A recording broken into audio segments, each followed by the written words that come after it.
you dirty bastards. Welcome to Nat 20. The world is a cruel, messy place. We're happy you chose to come out and sit in ours for a while, but please be advised, it's rough here too. Welcome to Dirt. I am Osara X Franco, the Master of Ceremonies for this game. Near, far, wherever they are, all around the screen, you're looking at my wonderful players. Players, please go around and tell the folks who you are, who you're playing this game, or who you are playing in this game at the end of all things. Starting with Purple. Hello, I'm Purple Phil. Today I will be playing Rick, our Meister D, owner of the Mugs and Chugs bar. Bubba, it's Mugs and Chugs bar to be exact. And I'll pass it on down to Bright. Hello everyone, my name is Bright. You can find me in all forms of social media at Bright Dystopia, and I will be playing Hunk Smashly Fuddruckers, the Battle Babe. Thanks, Bright. That's me. I'm Chrissy Kritz. I'll be playing Lux, our gun lugger, and now other one? Savvy Head? Question mark? I'm not sure. I don't know really how the rules work, so. Up to Toad. Hello everyone, my name is Kohlrabi. You can call me Cole, and I will be playing Toad the Faceless. Awesome. Before we get started, let's cover some ground rules. Dewuld has ended and humanity is fucked. Folks out here have to do what they can to survive. It's a gritty game full of violence, blood, and humors. However, the players and I have met and agreed upon some rules of engagement. Before each session, I will cover off on any triggering topics I foresee, giving them an option to veto content before we begin. Audience, please consider this as a content warning for what you're about to observe. The potential triggers for today are heat stroke, severe weather, hallucinations, and as always, a healthy dose of violence. As a reminder, the following topics will never, ever, ever come up in our game. Eyeball things, harm to children, homophobia, racism, sexism, slavery, sex, and sex assault. Or sexual assault. Now that we've, followed the rule where everybody's cool, we're good, all those things look good, sound good, great, cool, neat. Now that we followed the rule of being good, we're ready to begin. So let's do that now.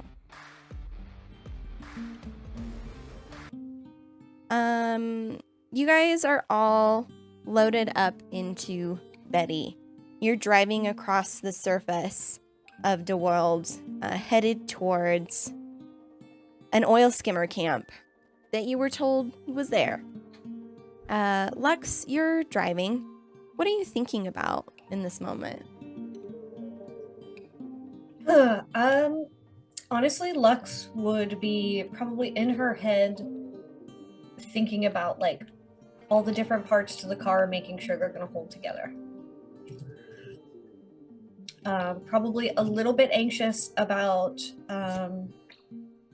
going into like this new camp. I don't know that she has ever ventured outside of Dewuld, like where she knows. She probably isn't much for like going topside and trying to see all these things happening. So she's probably a little bit anxious too, but obsessively hoping that the car holds itself together, considering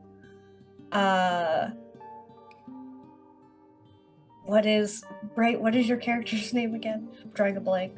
Hunk, That's right. Smashly Fuddruckers. Yeah, I was gonna say Smashly. Especially since Hunk is probably the largest humanoid creature she's had in the vehicle ever. And it's a small Volkswagen Bug from like 1998. The camera kind of settles on your face as you're checking all of the gauges in your dash and nervously looking in the rear view mirror, where it will then pan a little bit to the side to show you, Hunk, sitting in the back, your broad shoulders up to the ceiling. Is there anything that stands out to you in this moment?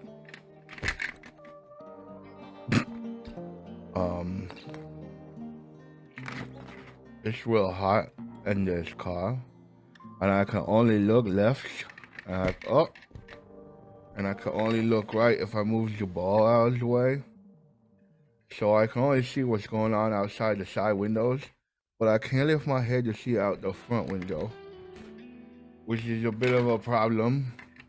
What do I see out the side windows, if anything? Is it just dirt? Yeah, so you are kind of turning your head left and trying to like move it right. It's difficult because Rick is smashed against the door off to a side. But as you look out the small windows of Betty, you see you've gone up the ridge past the gates and the grounding gates of dirt, climbing up Vindication Gulch. So you actually have a really great view of the valley below. You can see the oil fields that surround dirt, which are just these long stretches of land covered in a depth of oil that's uncertain. Some places it might be a couple inches, other places deeper. It's risky to try and find out. And as you climb up, you get a better view of the sky. You can see a strange storm blowing in. But then again, all storms are strange here at the End of Dewuld. There are strange blues and purples, crackling light, and you know that you're not going to want to be out here on the surface when that thing blows in.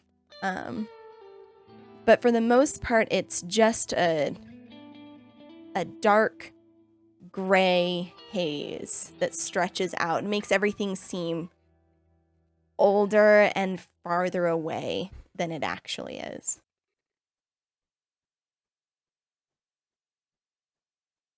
It's really depressing.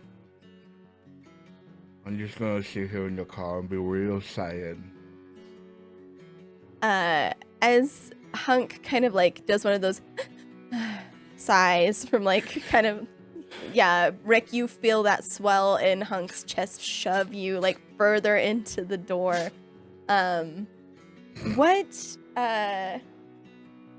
What textures do you notice as you're being crushed into the side of this car? I think just to maybe get the imagery a little bit better, I think his like face is like squished against the glass window, and that's probably the most notable. But I think otherwise it's probably I don't know. I guess a little bit would be to Lux, what her inside of her car is maybe like. But I imagine it's like one of those like old like almost felt like lined doors. So like that's there, but it's like old, like dirty, and it's been like rubbed up against so much that it's almost not even felt anymore, and you can feel the plastic underneath. That's probably the most textures he's noticing, as well as occasionally getting slammed in the back with the giant ball on the chain from Hunk. As you kind of try to like move so you don't get any of that textured print on your face, because you don't know, you want to be taken seriously wherever you go, and you shift uncomfortably, the camera will then finish sliding over to the passenger seat. Toad, you're riding shotgun. You're default navigator mode. What are you thinking about? Oh, how many seats does this car have, Stef? One actual seat, but she did place like a few cushions down. Well, there's 5 of us, and I'm feeling really cramped. Did you ever think of putting a seat on the top, on the roof, for better viewing? I will add that to the list, and she will legitimately make a mental note to weld a seat to the top. In the meantime, I'll just do this, I guess. And I'm gonna do the thing where I like sit on the window sill, half hanging out of the car and holding on to the roof and just start looking around. Okay. Yeah, you get a better perspective outside the car than Hunk does. As you finish climbing up the top of this gulch, you're now crossing just desert flats. There are bits of what might have been sagebrush at some point, but it's now twisted and grown in a way that it looks more like clumps of barbed wire and metal.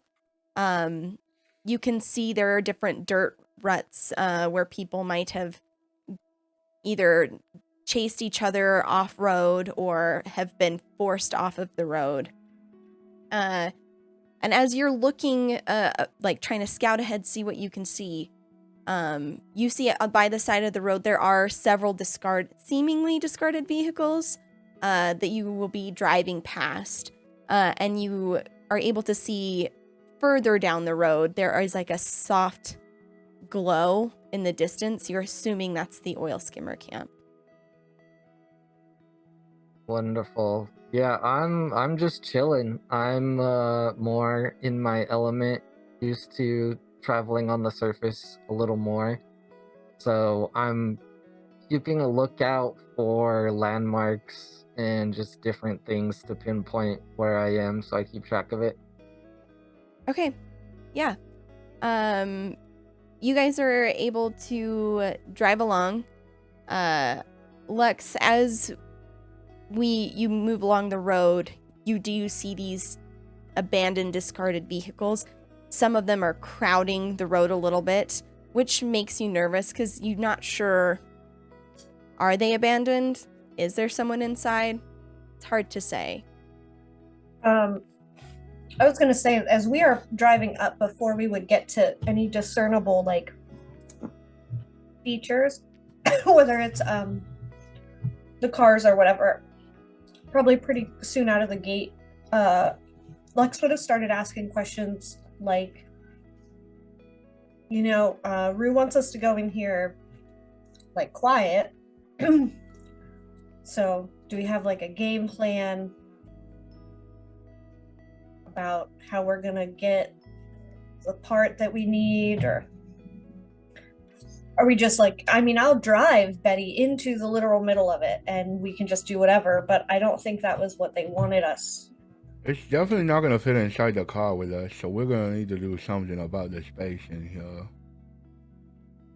I don't think it's very, very big, Hunk. It'll fit in the trunk, probably. I would still like a sunroof, so I could sit up straight. This is really uncomfortable. I'm hearing everybody's suggestions on changing Betty, and as like the car's just like rattling down the road, and I'll take those into consideration. But back to the plan at hand.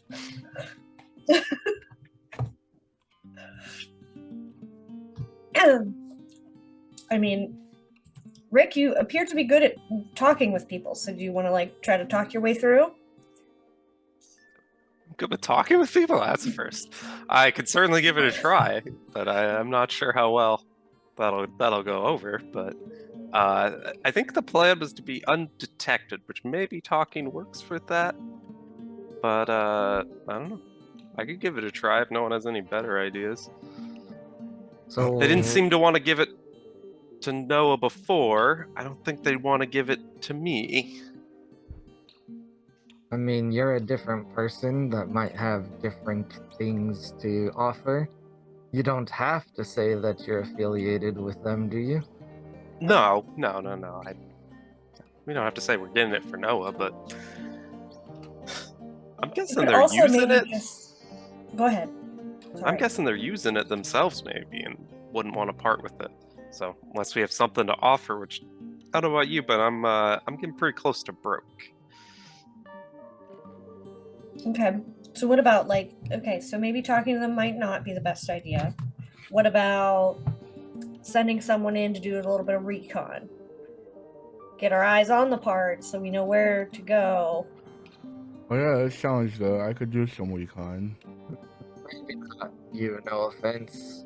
I think I have a pretty good plan. Excuse me, I'm really good at recon. It's the best recon ever.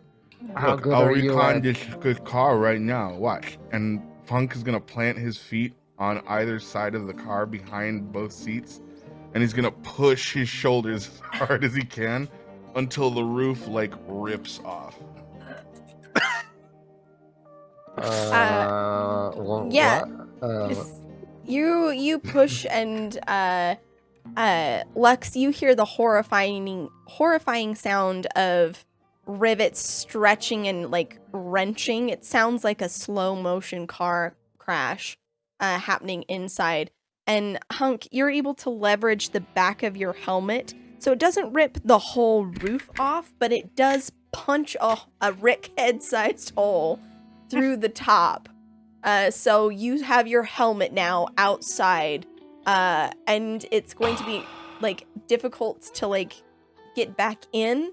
But you've created one of those. What are those things on the submarines that like go up? A periscope. A periscope like opportunity for yourself.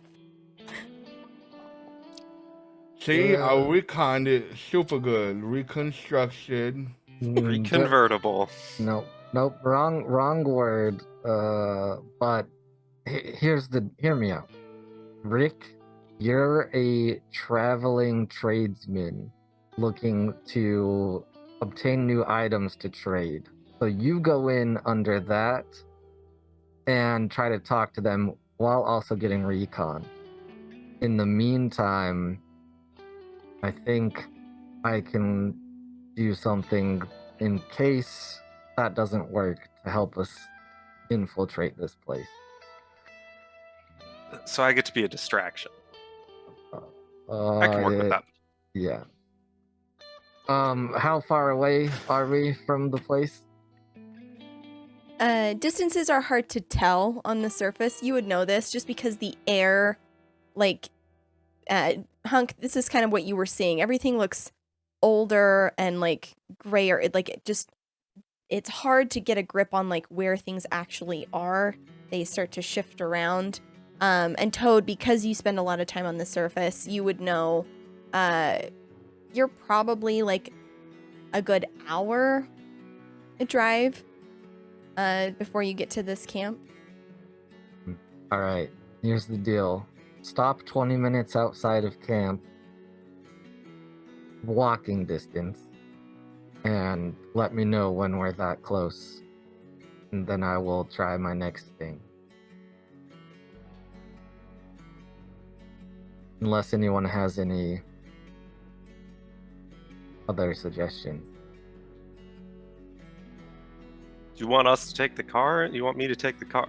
You need to go with Lux and Hunk and drive in, or you sneak in the back? Is that the plan? Or am I going up and the rest of you all sneaking in together? Well, taking the car is up to Lux, but you have to go in by yourself. We can't all stroll up. They'll think something's up. Remember, you're just a traveling tradesman. Yeah, but as like a traveling tradesman with a car might make a little bit of sense, but it's not my that's car. fine. You all sneak together. It's fine. Lux will look in the rearview mirror at Rick as his face is smashed against whatever's left of the window. And she will say, I'll let you drive the car. Oh no, I don't need to drive the car. I was just saying, like, I don't know, if I was going to be a traveling tradesman, I'd have someone drive a car for me. If you want me to drive the car, I can drive the car. But I got no guarantees.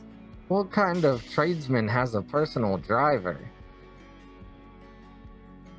The kind that trades stuff, I think. I don't know. You would know better than I would. So whatever works, me and Smashly will just stay away for a little bit. Most tradesmen like to have some sort of protection, and a lot of them can't do it themselves. Fair enough. Lux does make good protection.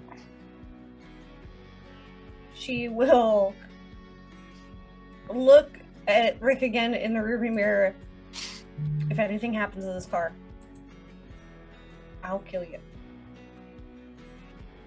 And then she'll just quietly keep driving. Won't take the car. It's fine. It's fine. I don't need it. I could walk. As you continue driving, there becomes more and more vehicles crowding the road, and there seems to be almost a decorative purpose to some of them. People have spray painted on the sides. There are corpses like stacked and positioned on the different tops in various positions, most of them crude. The there's one, it's a old Winnebago where they have the little outside camp set. And there's a guy with a empty beer bottle flipping the bird as you drive by, and you're getting closer to this camp. Lux, you're keeping an eye out. You're nervous about your car. You're kind of your mind's split between making sure that Hunk doesn't rip any more of the roof off of your car, because you know that's going to be one hell of a welding job, and the road ahead. And as your eyes flick back, you're going to see, you're looking at Hunk, and then you look, and there's going to be a flash of silver right in front of the car. What do you do? I will shout for everyone to hold weapons ready, just in case.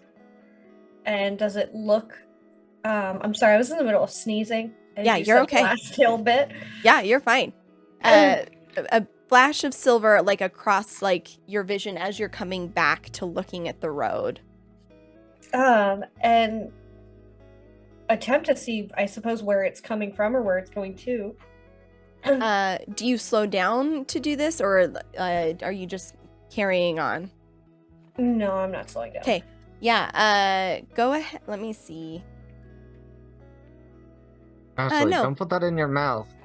That's But got it blood tastes all like- over it. It tastes like metal. As this flash of silver, you're going to kind of look off to your, because it was going from right to left, you'll look off to the side, and you'll see a small hunched figure darting, like, deeper into the vehicles. And as it turns around and looks at you, there's going to be big lenses and a mask. But the thing that will stand out to you is a memorable t-shirt, one that you've seen many times. It's pristine, which has never made sense to you, not even for a single second. But it's a Hooters t-shirt, and the only person you've ever known to be able to keep this shirt in this condition is Squirrel. And you'll watch as Squirrel darts behind a small sedan off to the side of the road.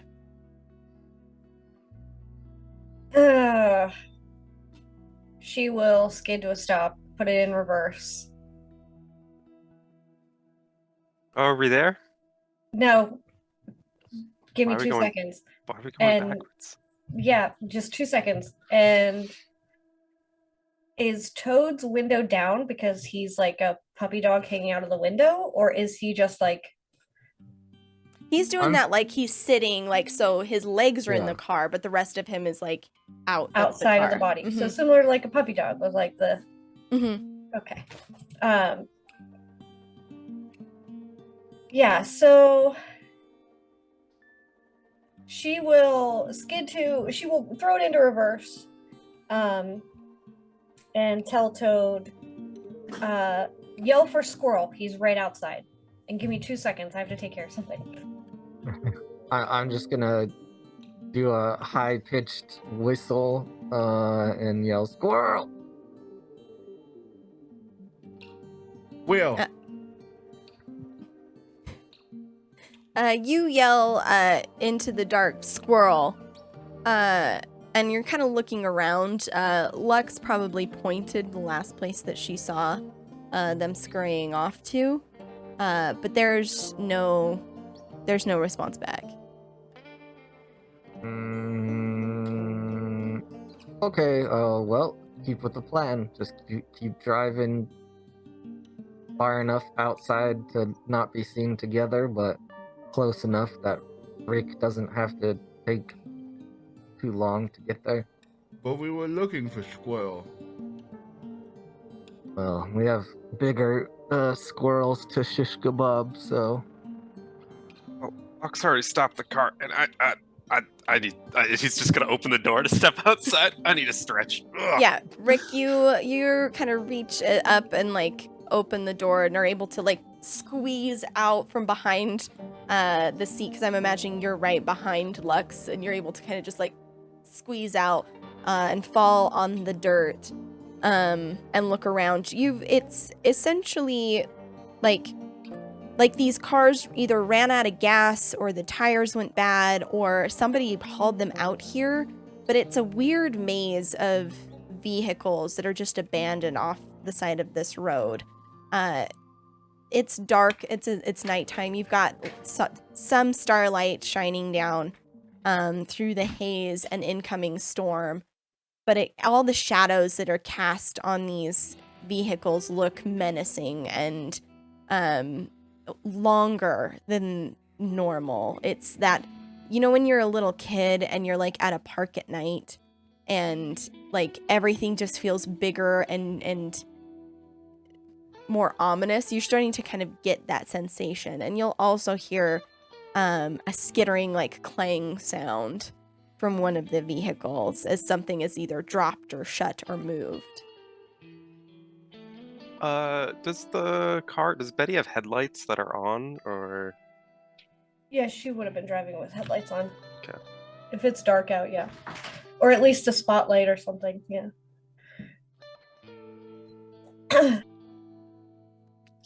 Rick's just gonna kind of look around as he's out. Okay.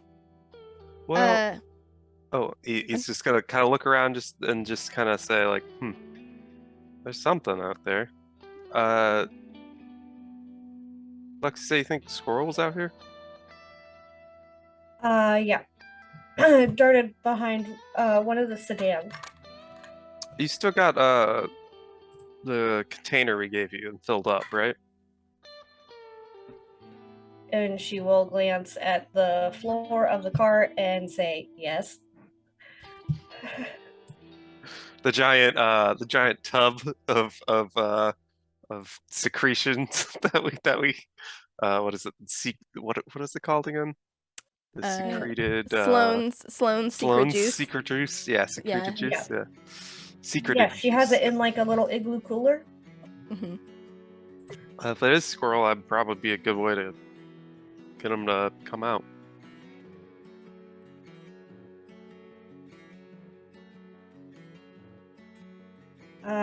Lux will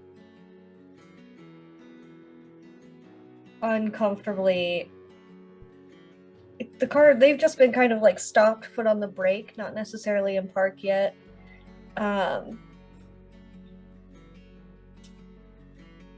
She will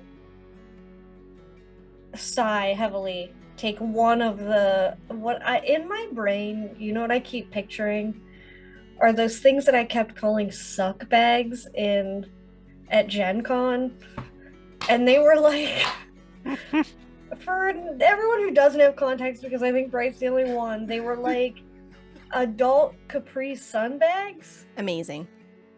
Where they had like a straw where you like put a straw in. Anyway, in my head, that's what I'm picturing when I think of these like containers of Sloan's. She'll put the car in park and she will walk out, set one like on the hood of whatever car or on like a fairly out place, sigh heavily at the idea of leaving it there, and then get back in the car and start driving again. And just to make a mental note to stop on the way back to like help out. Okay, bye, Rick. Yeah, Rick, you're able to get back in the car. That's till you watch as Stef just kind of walks out, puts this packet down, sighs, and you all get back in the car. Lex, as you kind of try to look in the rearview mirror and see if you can catch a glimpse of movement or anything, you don't see anything as you move past, but you have now removed some of your secreted juice, and you guys continue on. True to your guys' plan, you're gonna get just outside of the camp. Toad, remind me, the plan was to drop you guys off?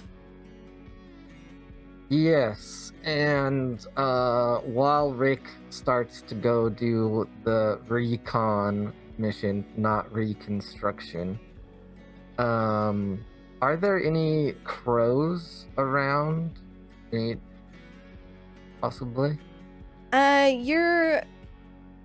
You've stopped the car, you've all kind of gotten out, you've stepped out. What you can see is the camp in the distance. All of the light is firelight, and it's that soft, warm glow against this hazy dark. You hear the sounds of like people faintly coming across on the breeze. There's yelling and shouting. But what you don't hear faintly is the consistent wrench of metal on metal. It sounds as if the entire camp is being turned over and over. There'll be a moment of quiet and then a huge crashing sound, followed by voices muttering and murmuring at various levels. But it's this consistent, almost beat, crashing sound. Silence, beat, crashing sound outside of this camp. There doesn't seem to be any wildlife. Again, the most that exists is these scrubby, horrible little plants.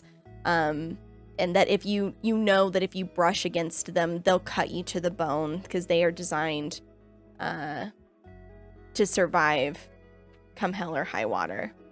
Wonderful. That's fine. There's always a backup. So while we're kind of waiting, and we're getting in a nice secure position where we can wait and hide, and of course we let Rick know where we're going, tell him to yell the safe word if he gets in trouble, which is cactus fucker.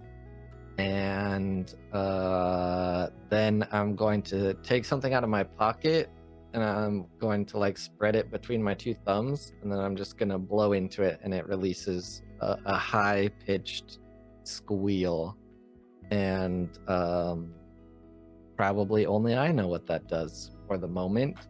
But for Sarah, I am signaling my gang.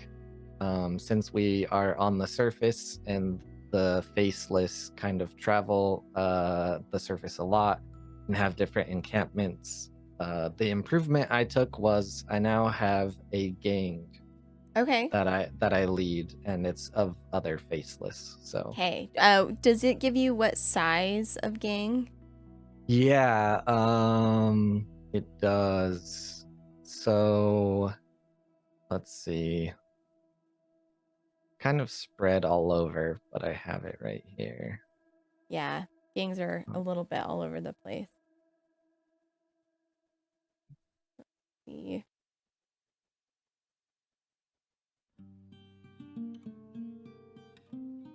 Does it actually say? Oh, okay, yeah. By default, your gang consists of about 15 violent bastards with scavenged and makeshift weapons. Okay. And then I choose 2 other things that they are Okay. about Yeah. them. So when you have a gang, you can sucker someone, go aggro on them, or make a battle move using the gang. Think of the gang as a weapon. You'll still roll dice when you make your choices, but it's your gang that inflicts and suffers harm, not yourself. So you have a small gang, which means, let's see. All right. Okay, I'm just reading through some of this because I'd read it before. Yeah. And Okay. then for the 2 things that I'm picking, my gang is going to be well armored and self-sufficient. Okay, what do those things mean? So well armored just means that they have +1 armor, and Okay. then self-sufficient means that they provide for themselves by raiding and scavenging and get plus rich. Okay, all right. So we're adding all the mechanics. Okay. Yeah, right now we don't have to get too deep into Yeah, that's it. totally fine. Because they still have to arrive to the call. So Okay. Yeah, you put out the call for the rest of the faceless. Let's see. Great. And Hunk is there with you, correct? correct, yes. Did Lux end up going with Rick or no? I don't think so. I think I am. You think you are? Okay. Yeah, she was supposed to be your muscle. Yeah. Okay. Hunk struggled to get out of the car, by the way, seeing as Yes. his head is through the roof and his shoulders Yes. are still pressing against what's left of it. He would have had to have probably taken the car off like a suit of armor rather than step out of it. As well, that mask is very heavy, if you can't tell. So I probably won't put it back on because for some reason today my neck isn't feeling super strong. But when my gang is around or other faceless, I will never take it off. Okay.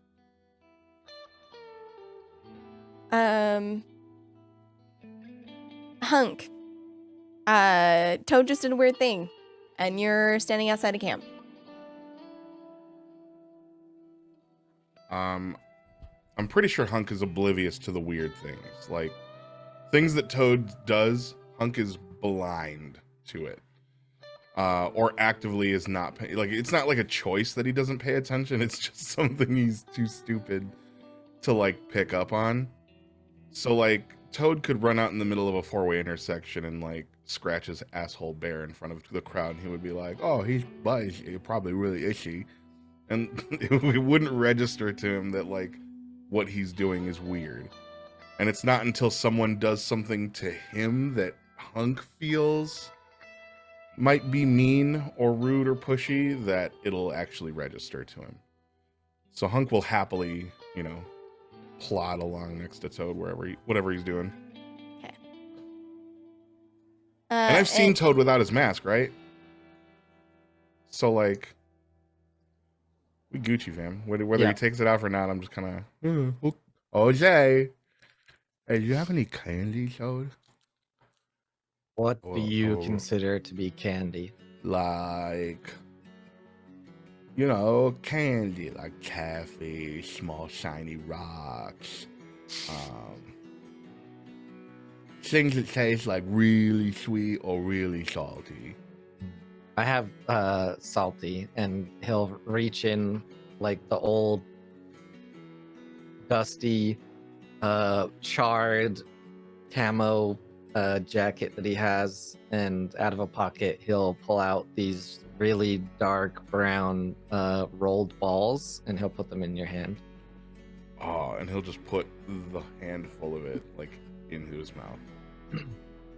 What did I just eat?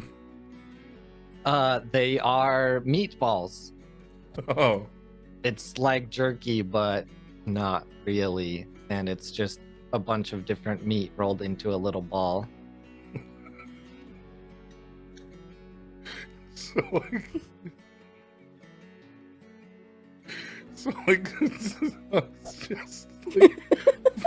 just like gumming these down as hard as he can, and there's like probably like an audible like tough mush sound that happens every time he like crunches down.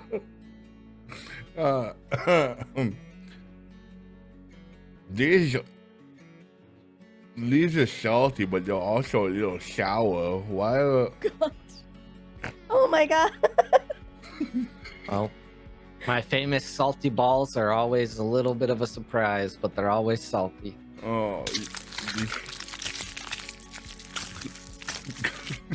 tastes really bizarre. I like it, yo. And he's gonna sit and chew on it for as long as it takes. Okay, so you guys are lingering outside the camp, eating meatballs. Lux and Rick, you continue towards the camp. As you do, every time you hear one of those crash sounds, it's getting progressively louder as you get closer. And if you have the windows down, You can also hear the voices are getting louder. Are you pulling right up to the gates? What's your plan? You want to circle around to the other side? I got an idea. Sure. Okay. And she will cut the wheel hard to the left and circle around the outside. Okay, yeah, Anyone? you go off-road, and you're able to see the camp, like you're kind of driving around. The camera's going to kind of pull up and give you an aerial shot of as Betty skirts around, dust piling out from behind it. It has makeshift walls, but they are porous, to say the least. It's like people have taken billboards and whatever that can be drug behind a small car and has just kind of haphazardly stacked it around. The wall itself is not very high, 5 feet at the most. There's parts where they have chain link fence kind of stretched. And as you're cutting around, you get flashes of the camp inside. You can see that there are small sheds and huts, tents, lean-tos. Probably, if you had to get a guess, there's probably around 40-ish people that live within this camp. And you get snippets of a group of people that, like, cut or backlit by a fire with arms waving. You do see guns. You see a lot of movement. And every time you see a crash, you see a big shadow, like, arc across this flame till you cut around to a point where you can't really see anymore. And are you guys going all the way around back? Yeah. Okay. Yeah, you do that. You're now at the back of the camp. Makes more sense if we're going to dirt at this time than if we're coming from there, probably. Oh, yeah. I mean, I didn't think too much into our lore rec, but yeah, I guess that makes sense. So what are we going to be selling? That's a good question. Let's think about that. We don't have anything on us, so we're not selling anything currently. Unless you have something you want to sell. Unless we're selling your car. I don't think that's Absolutely up not. for the table, though. Okay. Nope. Good confirmation there. I was thinking... maybe just play on what I know. We're looking for Sloans. Okay. Check. All right. Coming from stone. Going to dirt to pick up Sloans. That probably tracks. I think it tracks as much as we can let it. It's Okay. late. We're looking for a place to stop. Where we are compared to dirt, that kind of stuff. Yeah. Maybe we'll cut them in on the Sloans when we get it. Okay. Can you take that cooler and put it in there? And she will point to so in Volkswagens, the trunk is in the front, Mm-hmm. the engine is in the back. So she will point to like a hatch that connects to the trunk through like where the passenger's feet should be. It's a little bit more hidden, kind of like a hidden compartment where she has guns hidden as well. Oh, yeah, makes sense. We probably don't want this sitting around if we're picking stuff up. He'll move it. Great. You move it there, and you are driving towards the camp, yeah? Yeah. Awesome. We're gonna cut back over to Toad and Hunk. Toad, you're kind of keeping an eye out all around. It's pretty easy to get a good vantage point from where you're at, because again, most of this area is very flat. So you're kind of watching for signs of your gang to be approaching. And Hunk, you've managed to gnaw your way through most of the meatballs. There's some of it just really stuck in your back teeth, though, that like you cannot seem to get out, no matter how much you're wiggling it with your tongue. And Toad, you, as you're kind of looking out, you're gonna see a flash of silver in your peripheral. And as you look over, you're going to see someone standing there in all Hollister apparel. Just standing. Head low, off to the side, arms limp. Just standing there.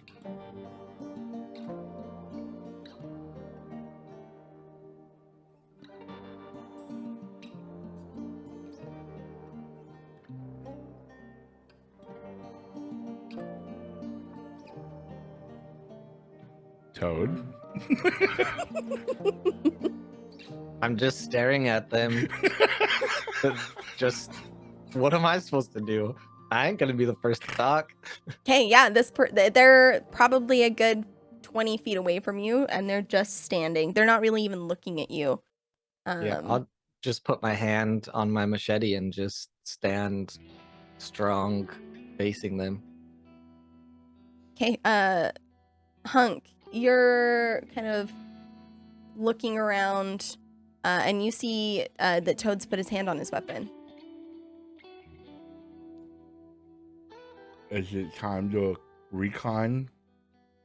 I think it might be closer for time to decon. Oh. Okay. Will you do that now, or are we gonna talk to them first, like Rick? I don't know if you and I are the best talkers of the group. Toad, are you Okay. maintaining eye contact with this figure while you're having this conversation, or do you look over at Hunk? Mask contacts, yes. They can't see my eyes. Right, but you're continuing to look at them. Yep. Hunk will just start like waltzing in the direction. That he's... Okay, yeah, you start moving in that direction, and you just walk. Like, there's nothing in your way. No obstacle, no person, nothing. Toad, you watch as Hunk just starts strolling out in that direction. The figure remains motionless, and if Hunk keeps going, you watch as he passes right by them. Like, by them or through them? By them. All right, at that point, I'm going to take a meatball out and throw it straight, try to hit the whatever it is in the head. You throw this meatball, or you go to throw this meatball. Hunk is just marching out into the night, into the desert. And right as you go to throw this meatball, you hear a voice from behind you say, "You called."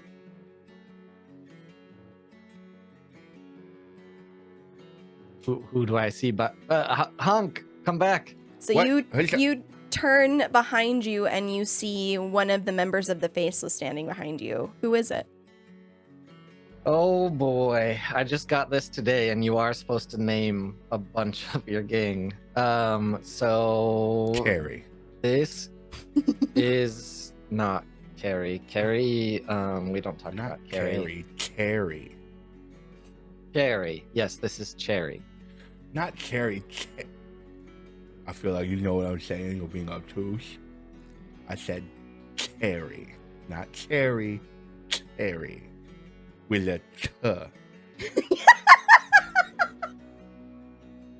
Anyways, Cherry is behind us, and not like the fruit, like the chair. Okay. What does Cherry's mask look like? It's this one's actually made out of bone, and it's not of any animal that anyone has ever seen. Really, it looks just like an amalgamation of bone put together, and it has a red symbol on the face, on like the forehead of it. Okay.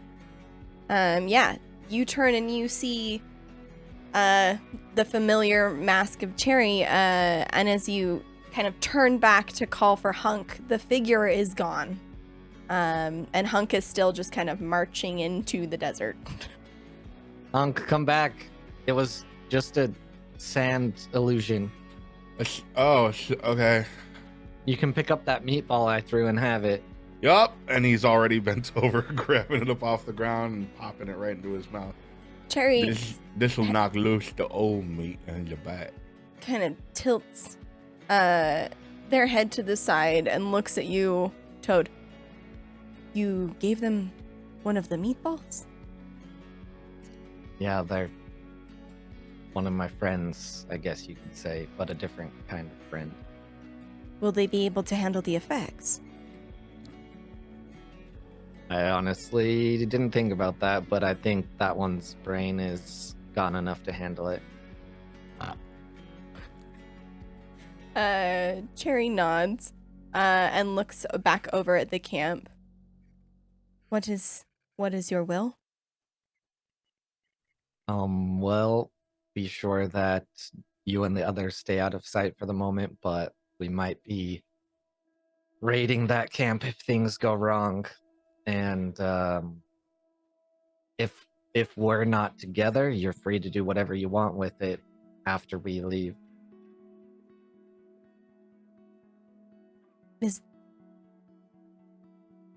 And Cherry kind of like looks at Toad or at Hunk and like decides, yeah, it's probably okay to talk about it.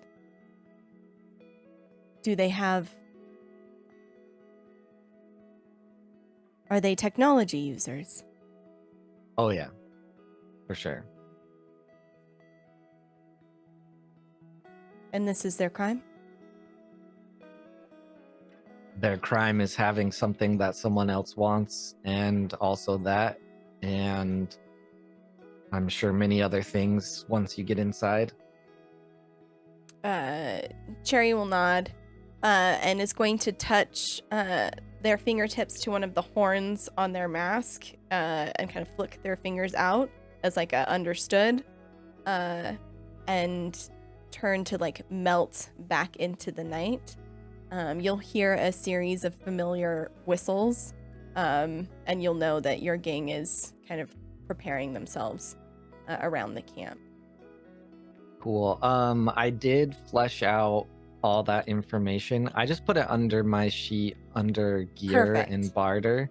So it has Awesome. all of their stats. So they are self-sufficient and they are a pack of fucking hyenas. So they also get plus savage. Amazing. Awesome. But yeah, basically just waiting to see what Rick and Lux do. And if we get what we need, we'll just leave and the gang can do whatever they want. All right.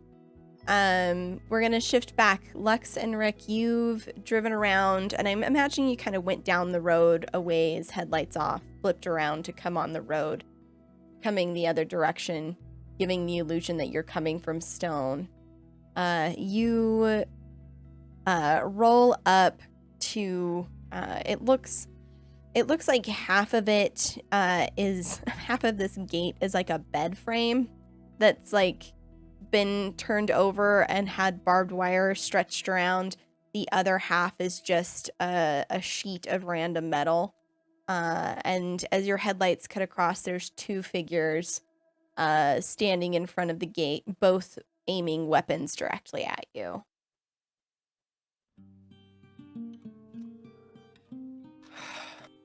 This feels a little too familiar.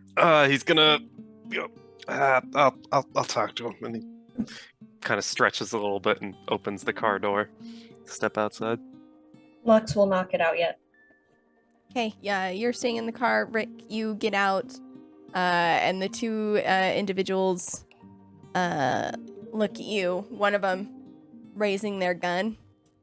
Yeah, you might be half baked, half crazy, be out here. Well, what are you doing? Who are you? You know, we might be half baked, half crazy to be out here. Name's Rick. I'm coming from. What? Do you know? Yeah, no, my name's Rick. Your name can't be Rick. My name's Rick.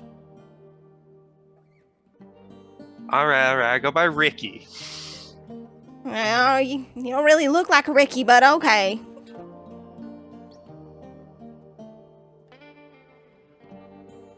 All right. The other one just straight up has a finger in their nose. Like, it looks like they're trying to itch their brain. We're on our way to dirt. You know how far we are? You're on your way to dirt? Why the fuck would you want to go there, Ricky? Look, pick up some Sloans.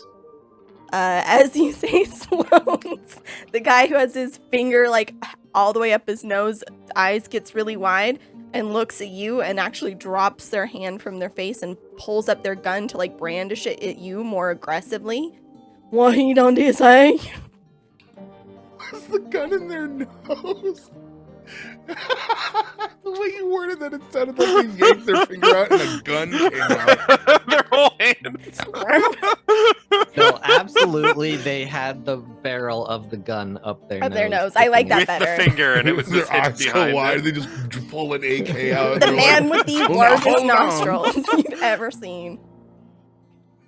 I'm just a trader looking to make some money off of that. Rick will like squint at you. And you want to be taking that to dirt? No, getting it from dirt. Going back to stone. You ain't making a lick of sense. And the guy next to him is gonna get really like aggravated and and go, they got the juice. They got the juice. And calm down, Ficus. They don't got the juice. Ain't nobody got the juice. You're not making a lick of sense, and I don't like the looks of you. Who's in your car? That's my protection. You left your protection in the car? That's how they like it. It's kind of like leaving the condom in the package, if you know what I mean. He's gonna wave at you. Like, Lex, you're kind of catching snippets of this, but you just see this man waving his arm at you. She'll get out, walk up. No, why am I not making sense? You're not making a lick of sense, and I don't like the looks of none of yous. You're going to dirt to get Sloane's juice, and then the person who was identified as Ficus is just rabid every time this comes up. Like, Lex, you would recognize that this is probably someone who's drank a bit too much and has become entirely too dependent. They're starting to froth at the mouth a bit. Hey, they got the juice, they got the juice. Ain't nobody got the juice. And Rick's gonna turn and look at you. I ain't buying what you're saying. Someone's picked it up for me, brought it to dirt. I gotta pick it up from dirt, take it back to stone. If you're doing business in dirt, and Rick's gonna cock his gun, then you're probably with them Beckies. And if you're with them Beckies, he's gonna pull up the barrel of his gun and put it on your chest, Rick. Then I'm thinking that maybe big ol' FLT is gonna wanna deal with you. I ain't dealing with no Beckies. Lex, Rick has threatened Rick with a gun.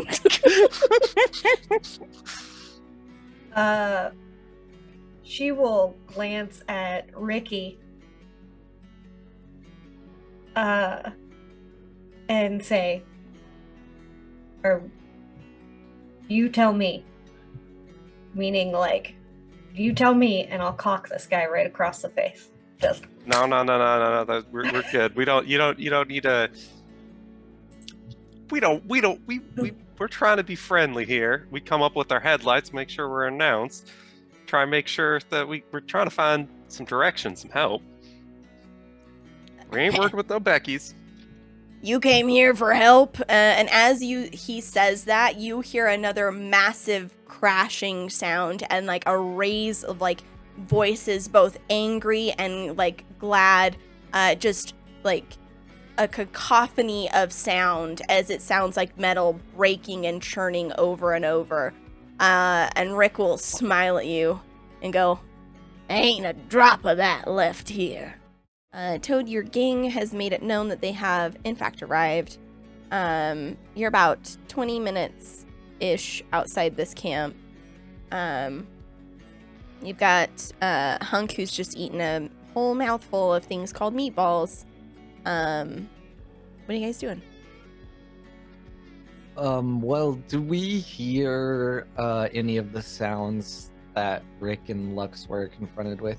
You're still pretty far out, like walking distance. So the most you can hear voices. You can hear that they are raised and loud, and you can hear that crashing. Like it's unmistakable.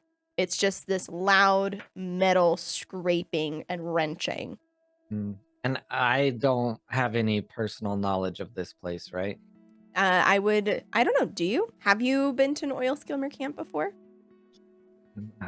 I don't think I would have much of a reason unless one of the people in the party took us there before, but from my understanding, no one here's been there, so because of that, I don't really know what's happening, but it doesn't sound like it is good, so I would start whistling, doing hand motions, and kind of cutting to the left to go either to the side or the back of the camp, and hope that Hunk follows. I have a question. Yeah. Did I eat drugs, Toad? Did you give me drugs?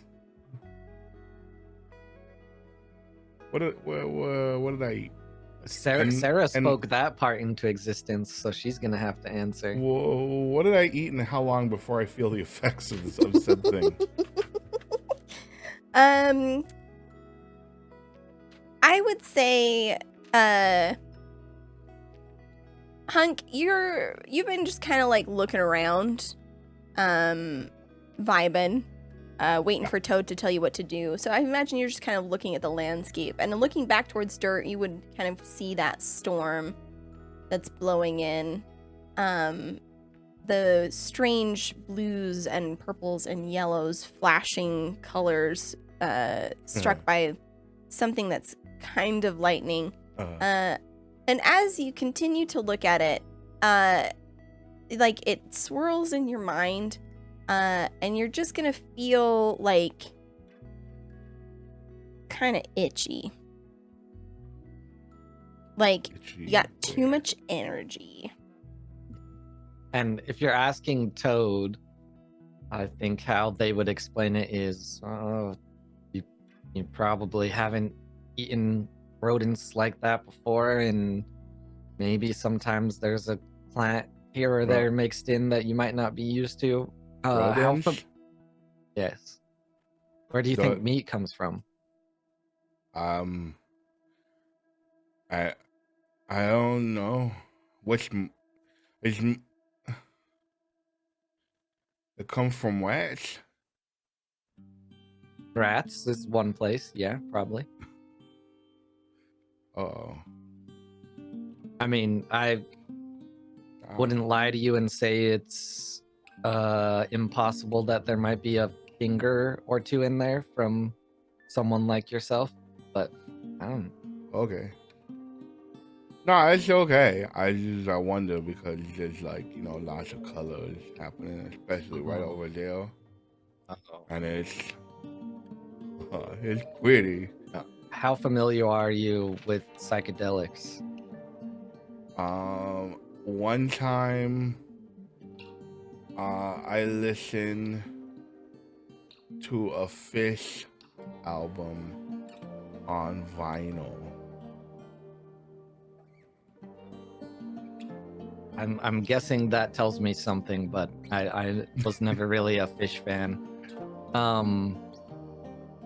Yeah, certain plants get mixed in with them to keep them from spoiling, so you're probably under the influence. Okay. Hunk, you're still kind of staring back towards these swirling colors that are getting closer. And it's starting to kind of like blur down like with like the horizon, but you see there's like a brown tan rising up from like the ground to meet it, like a dust cloud. The floor is falling, and the sky is strobe. The floor is farting? Yeah. Well, Toad. we have bigger issues. Yeah, Toad, if you look back, you see it looks like there are dust clouds coming along the same line as the road in your direction towards the camp. Yeah, we're definitely gonna have to get off the road. So yeah, I'm like arcing around, but not too big of, an arc, because Mm-hmm. we need to get there fast. So yeah, just kind of briskly walking or maybe even running, depending on how consistent the yelling and sounds remain. Okay, yeah. Hunk, you're able. It's not like anything is melting or you're seeing stuff that there isn't. It's just everything kind of gives you a glowy feeling when you look at Yeah, it. And again, I it get just you feel like a little itchy, and like you'll notice that your hands, like over time, you're gonna start to feel cold, like and kind of clammy, like as if you're kind of shrinking in a little bit. Does that make sense? Like, like when you go outside in the summer and your fingers like swell up because it's hot, but like in the wintertime, like your rings don't fit anymore because they're too, like your fingers kind of contract. It feels kind of like that. I think I understand the vibe. Are you saying that the inside of my head is more like, or is it more like,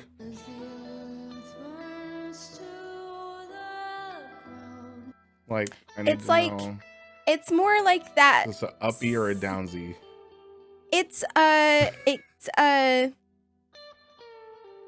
not a huge uppy.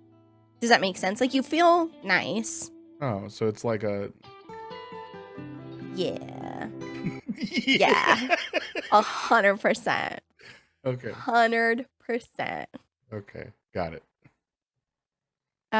So you guys are just making your way towards the camp. The dust cloud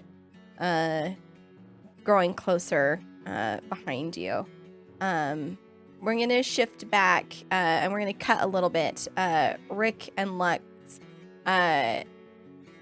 Rick has instructed Ficus to open the gate. And Ficus is looking at you guys and looking at your car and looking at you guys and looking at your car. And Rick still has his shotgun against your chest. Yeah, I'm sure FLT's gonna love hearing what you just said to me, you dumb shit. As he's gonna kind of like turn and try to force you back in through the gates. Lux, you'll see once Ficus has opened the gate, he's kind of like got his gun and he's twitching, he's looking at your car and he's looking at your car and he's looking at your car and he's gonna start inching towards Betty as Rick is leading you into the camp.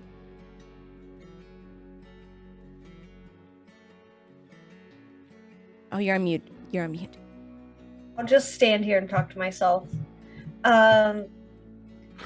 Lux would not move. She will not move to walk. She will look at Ricky and It's go, fine. I've been worse. and go, I'm not leaving my car, especially not with that idiot. And she will point at the one that's inching closer to it.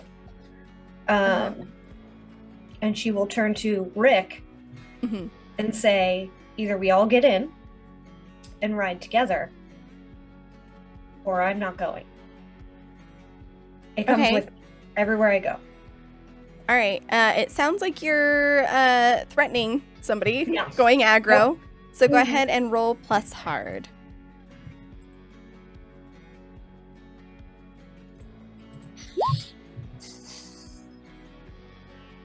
A 7. 7. So on a 7 to 9, you get to choose one of the following. They can get the hell out of your way. They can barricade themselves in, give you something they think you want, Back off calmly, hands where you can see. Cave and do what you want, or see, this is confusing. Yeah, so you can choose one of those. She would allow them to get into the vehicle if they would willingly do so. Okay, yeah, so she's like not necessarily trying to get them to not let them in, but she doesn't want Betty and their exit route out of her sight. Yeah, no, this makes sense. So you say that, and Rick kind of looks at the car and looks at you. He'll squint a little bit. All right. I ain't never ridden in one of them bugs before. And he's gonna, like, push you, Rick, with his gun towards the vehicle and bark at Ficus. Ficus! That's enough of that. The juice, they got the juice, though. They got the juice, they got the juice. They ain't got no goddamn juice. And they will kind of load into the car.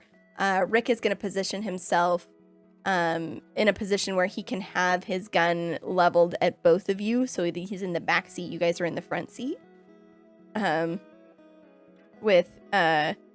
Well, actually, I think Rick, you're going to be smashed against the window like you normally are. Ficus will be in the front passenger seat. And Rick in the front one time. and Rick will be kind of kitty corner from you, Lux. Now, no funny business. You're going to pull in and you're going to park near. We'll put you by my tent and then we'll take you to the festivities. She will look at Rick, my Rick, our Rick, and you will see across her face a look of attempted control, like inner control, where she's like taking deep breaths, like in through her nose, out through her mouth, because she has now at this point stopped herself from popping off like 3 times, and the threshold of not punching one of these guys is getting harder and harder. Yeah. So she will absolutely get in and pull over, park where they want her to. Like, she's not gonna necessarily make it harder for her and Rick, but she is losing grip quickly. Ficus is touching like everything on the dash, like the juice. There's gotta be juice in here. Every time he does, I slap his hands like a child. Very good. And Rick is kind of not really. He's watching. It's gonna take you like 5 minutes, but he's looking up through the hole in the roof that Hunk has punched with his helmet. It seems like you done got a pretty big varmint in here to do something like that. One of them tin weasels. Yeah, like one that's far too large for this space. Yeah, you know what they say, pop goes the weasel. You gotta be careful with those in here. And she will slap the hand again of the other guy. And just she's in the rearview mirror, just making hard eye contact with Rick in an attempt to stay calm. Rick, what are you doing? He's just going along with the flow. Okay. Not trying to cause a problem. Staring down a barrel of a gun. Okay. He'll just kind of try and sign back to Lux that everything's going to plan.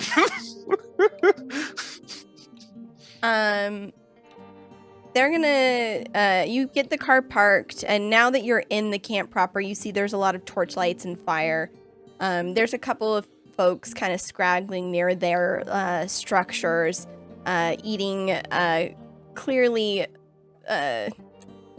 ancient canned food and kind of grimacing as they do. Everything is dirty. You're noticing now that you're in the camp as well, there's an area where the skimmers have their actual skimmer rigs inside the camp walls. They're, you know, those, I don't know what they're called. I probably should have looked this up. Like in the Everglades, they've got the boats that kind of hover on water.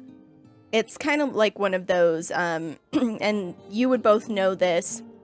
They're called oil skimmers because they'll go out on different areas of the oil fields and they'll search, they'll scavenge for items, resources that could be somewhere out in the oil fields. Because the depths are uncertain, it's a difficult and dangerous job. You know, a lot of oil skimmers either lose their lives drowning in oil, there's poisoning issues, if there's any flame, they end up dead. So it's a really hard life being an oil skimmer. But you'll see their rigs off to the side. And now that you're in the camp, the noise, the ruckus is just so incredibly loud. The cheering and yelling, and then the sound of scraping, crushing metal is like every time it kind of makes you wince. As Rick's gonna push you forward with his shotgun. All right, now we're gonna have to see what FLT has to say about you all. But get a move on. FLT, is that the stand for something? I don't think I've met him. Well, I mean, he stands for a lot of things. What's he Peeing, sit for? eating. I mean, when he needs to be sitting, I suppose. When does any man sit? Lux, Ficus is lingering around your car. He seemingly is not going to be joining the two of you. Before we walk away, I will press my Simon and pretend lock it. Okay. And I will get uncomfortably close to this human being. Okay.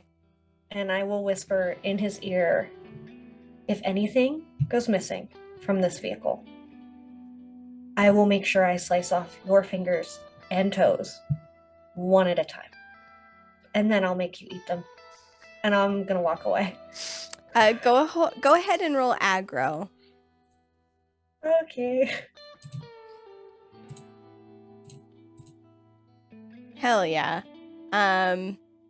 So you're talking to him, and they kind of look at you and look at the car and look at you, do some mental math. I got 10 toes, but I got no juice. And he's gonna move towards the car. He's gonna force your hand, and is gonna wrench the car door open and start like searching your car. Yeah, no, she's not gonna let that happen. Yeah. She's gonna yoke him up for sure. Okay, yeah. How are you? You just are you hitting him? Well, is this human being bigger or smaller than me? I'd say Or average, or just average size. I wouldn't say he's anything like impressive. Yeah, she would just probably by the back of whatever he's wearing, yoke him out of the car. Okay, awesome. Yeah, you're gonna grab him and throw him back. We're gonna go ahead and say that you inflict one harm as you just grab him and like crack his head on the windowsill as he goes flying backwards. Rick is going to turn towards you and go, now what the hell is happening?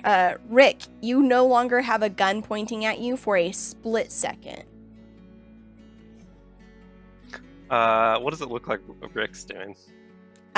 Rick has turned to analyze what is going on with Ficus and Lux here. For a moment, his attention is pulled away. Hey, I don't think he's gonna do anything in particular. He might just try and de-escalate the situation to some extent. Okay. Rick is going to come at you, Lux, cocking the shotgun and threatening you with it. Ficus is on the ground, kind of rubbing the back of his head, but there is that frantic, like, I gotta have it energy, and he's already scrabbling to, like, get back to the car. Yeah, she's gonna pull her own gun. Okay. I don't remember which ones. I have multiple. You have a pistol, right? I do. I feel like that would make sense just to have it on your hip, kind of a deal. For sure. And she will step into the doorway between like I'm assuming the door of the car is open. She's going to step between the door and the side of the car. Mm-hmm. And the gun will be placed immediately in front of the little other.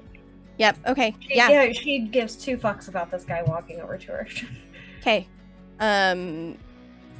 You pull that gun. You're gonna point it down at Ficus, and Rick's gonna, the hell you say, and he's gonna let off a shotgun blast. So Lux, you're gonna get caught in the shoulder. Let me double check what this is. I've got my little harm here.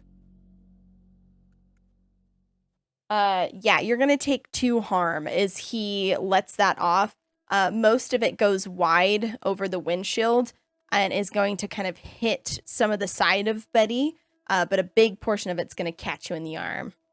All right. I don't know what it just rolled. I don't know. So you roll harm. Okay. So you as that hits, you're going to kind of lose grip on your gun because it catches you in the shoulder, and you're going to drop your gun. It's just going to be at your feet. And like, as you go to kind of look for it and like look up, you're not going to be able to see where Ficus has gone. Ficus seems to have used this opportunity to move around. We're going to switch. We're going to go. I'm trying to think. We did Rick. Now, other Rick has shot. Lux has dropped her gun. Ficus is scrambling around on the ground. What do you do? Me? Or just anyone? At this point, I think Rick's going to try and disarm Rick. Okay, you're going to try and seize something? Yeah, get the gun out of his hand. Awesome. Go ahead and roll plus hard. We're going to exchange harm, but roll plus hard. We're going to switch this because... is it going aggro, or is it a different It's seized by force, so you're gonna roll plus hard, and then depending on what it is, I'll let you know what happens. Okay, I was just wondering if I could, because if it's for going aggro, I can replace my hot instead of the hard. Gotcha. But Yeah, no, this is definitely, if you're trying to take his gun, it's seized by force.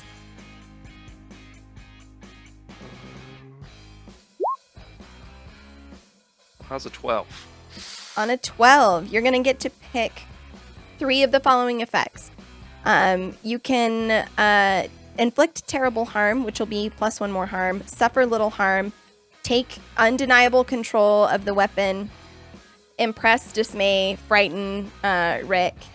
You can force your way into the enemy's position. You can keep hold of something that you have, defend someone else from attack. You get 3 of them. Okay. I'd like to take complete control of the gun. I'd like to take little harm. Okay, awesome. Yeah, so you come up, and what I imagine this looks like is you reach around and just elbow, like it's almost like this weird, he's got the shotgun, and he's, like, getting ready for another one, and all of a sudden you're there, and your arms are intertwining with his arms, and he doesn't even know what's happening, and all of a sudden there's an elbow in his nose, and it's like he's bleeding as you inflict 1 harm on him, and he's kind of like taking a step back, and then you with one smooth motion flip the shotgun around like your fingers and like shoulder it and cock it, and now are looking back directly at him unharmed. Lux, this buys you time to pick up your gun again. What do you want to do? You've got Rick, whose nose is bleeding, Ficus, you're not sure where they've went, but you know that they didn't get in through your 1-car door. She will reach across the car, lock the passenger side door. Okay. While holding on to her gun still, she will kind of like, while inside of the car, she, especially knowing how like itchy this guy is, she would definitely, it was already intentionally like a hidden spot in her car. Yeah. She would very intentionally like check it to make sure it was even, not necessarily drawing attention to what she was doing, but she's gonna attempt to like Yeah, you're make sure securing your that it's vehicle, right? Yeah, just make sure it's secure. And like, because to be fair, they wouldn't be able to get into it unless they're like breaking something, and she would be able to hear that. Great. You're securing your vehicle. Rick, you've got this shotgun. But Oilskimmer Rick is recovering from his shot to the nose. And you bastard! And that was my daddy's gun! And he's gonna rush you to try and get that shotgun back. What are you gonna do? What brandishing it at him? Can I try? I think I wanna get him to back down at this point. So I think Rick's gonna kind of just look. Rick, I like you. We share a name here. Okay. I don't need to hurt you. I feel like I am trying to take that impression forward and turn it into a display of I could totally just kill you at this point. Please don't make me. Okay. Yeah, I'm gonna say you're still going aggro, right? You're trying to like force this person to stop. Yeah. Yeah. So go ahead and roll plus hard. So if I'm doing the go aggro, I can use my hot. hot Yep. instead. Go for it. So I'm trying to manipulate him kind of in a way with that. Mhm. Okay. Of course, better stats roll way worse. Yeah, so go ahead and mark experience for that miss. And you're kind of like, hey man, we can talk this out. He's going to come up over the top with like, he's going to jump and just deck you as hard as he can. So you're going to go ahead and take 1 harm, and then go ahead and roll harm for me. How does the armor work with that 1 harm? Is it just go? Yeah, if you have 0? armor, it negates. Okay. So like if you have 1 armor, it gets rid of 1 harm. I got 1 armor, so it gets rid of Perfect. 1. But I will roll the harm if I can find it. There it goes. Okay, let me see. Yeah, you're going to, as he punches you, you're going to lose your footing. Like, you're going to fall back into the car and kind of slump back because you were not anticipating this person to be so reckless as to just swing directly at you. Lex, you're able to secure your car, and as you do, like, you get everything locked. You hear Rick groaning with the other one trying to scramble for the shotgun, and you look up to see Ficus running towards the crowd, and you can just barely, over the noise of a crash, hear him screaming, "They've got juice! They've got juice!" as he is running towards a group of individuals. I am going to tell Rick, get back in the fucking car. And I will get into the car. Mm-hmm. And push Rick into the passenger seat and say, "Look, you're in the passenger seat." And she will pop open that secret little thing and point at one of the weapons and say, "Grab one, take your pick, but hold it steady." I'm already holding a shotgun, and I fell into the seat, and it's just like, wait, no, we're going, Yeah, so Lex, you're able to do that. You get in the car, you have Rick outside who's like banging on the windows and like, "You fucking liars!" And you're able to kind of like pull out and slam it into drive, and you're going to be able to cut deeper into the camp. I'm assuming where are you headed? Oh yeah, I'm just driving straight ahead. Straight ahead at this guy. Okay. Yeah, like there's like a ram bar on the front of this Volkswagen, and it's like she has makeshifted like what can only, when you think of like Mad Max, like Mad Max is a restaurant. You can tell I'm hungry. Yes. When you think of like Mad Max like vehicles, it is absolutely like reinforced. She has like things welded to it. There's like ram bars on the front. There's going to be stuff over maybe not necessarily over all of the windows, but there will be things on the inside at a minimum that will like offer as holsters to hold things, like hold guns, hold an assault rifle up so that it can be like shouldered properly. Like she's definitely outfitted this thing in the off chance dirt Right. It falls through. South, and she needed to like. Gotcha.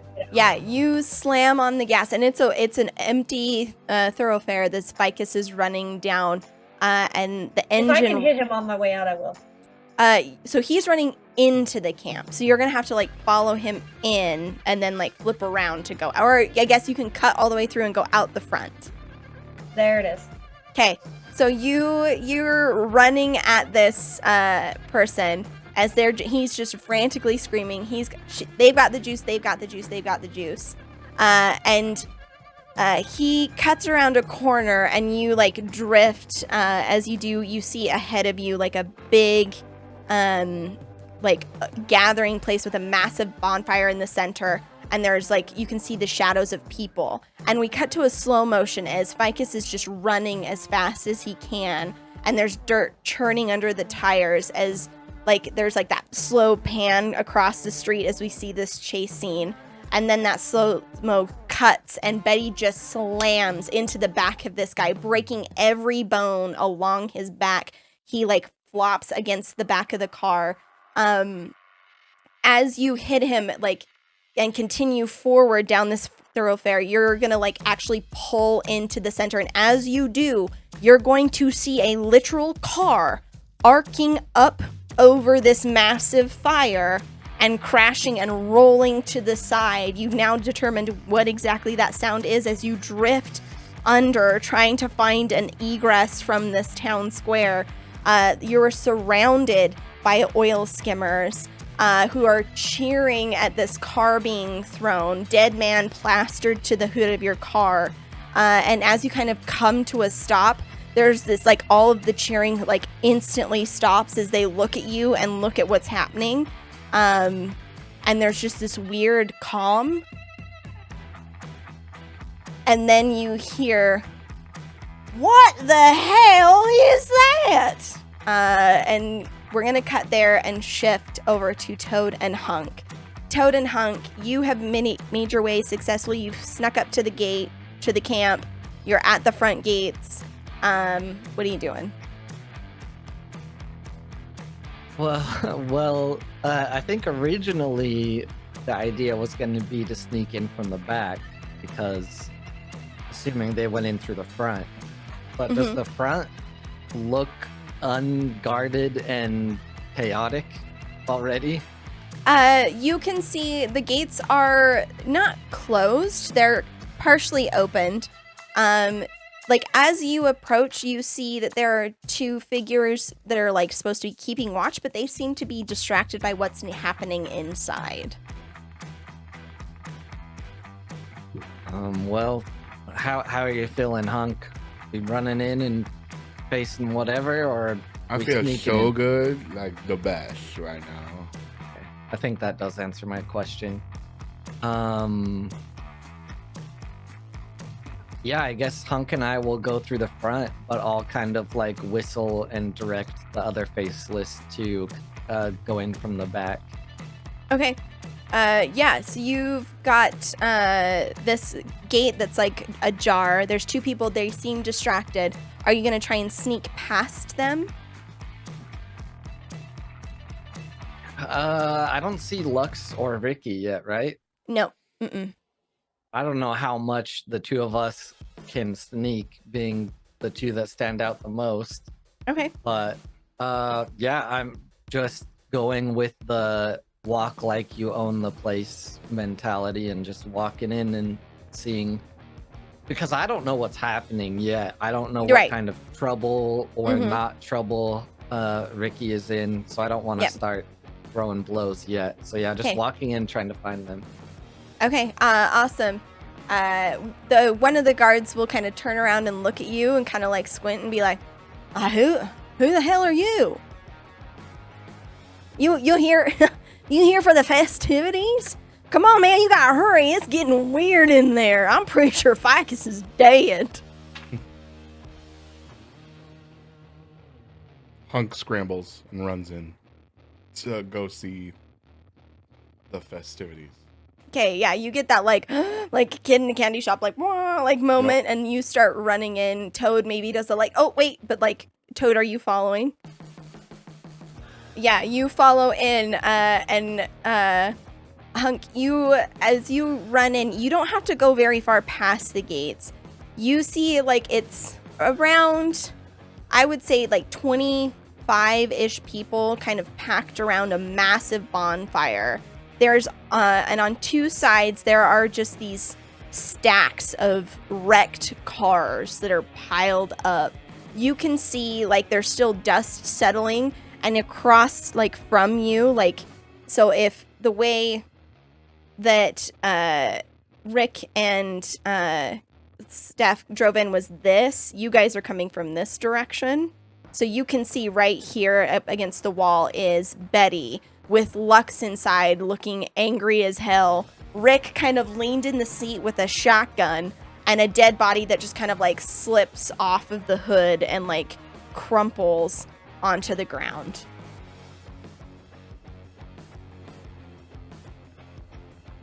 Holy shit. You know, Joe, I think he's right. That guy is probably dead. I don't. Just keep walking until we find Ricky and Okay. Lux. Toad, when you walk in, you it's very easy to find Rick and Lux. They are in a Volkswagen Beetle, and the spectators are now kind of like coming down out of the stands, trying to grab for weapons. From the inside of your car, Lux, you turn and look and you see Toad and Hunk kind of like walking in from the side, as people are starting to like get up and grab their weapons. And you see off to your right this pile of cars shudder, and you hear like a scraping wrench, as like out from around comes the largest man you have ever seen, with massive logging chain over their shoulder, dragging like one of these cars out from the pile, who looks at you and just gets a weird grin on their face. Oh, you froze for a second. You're still here though. Looks at who specifically and grins. Is looking at Stef in Betty. Do I see this person as well now? You would hear the scraping, wrenching sound of metal on metal, and if you look, yeah, you would see this massive man. Wonderful. I also get a very delightful, twisted smile underneath my mask. Because if shit's gonna go down, I'm calling that one. But I feel like I still don't really understand what's happening, or am I misjudging that? What the fuck did they do? It sounds like you're trying to read a situation. Go ahead and Sure. roll plus sharp. Yeah, I'm not really sure how to react in this situation, because as much as I love to swing around a machete, I know we're here for a job, so... Do I have any forward or help or anything? Not for this, no. Okay. Okay, on a 7, you get to ask one of the following questions. Where's my best escape, way in or way past? Which enemy is the most vulnerable to me?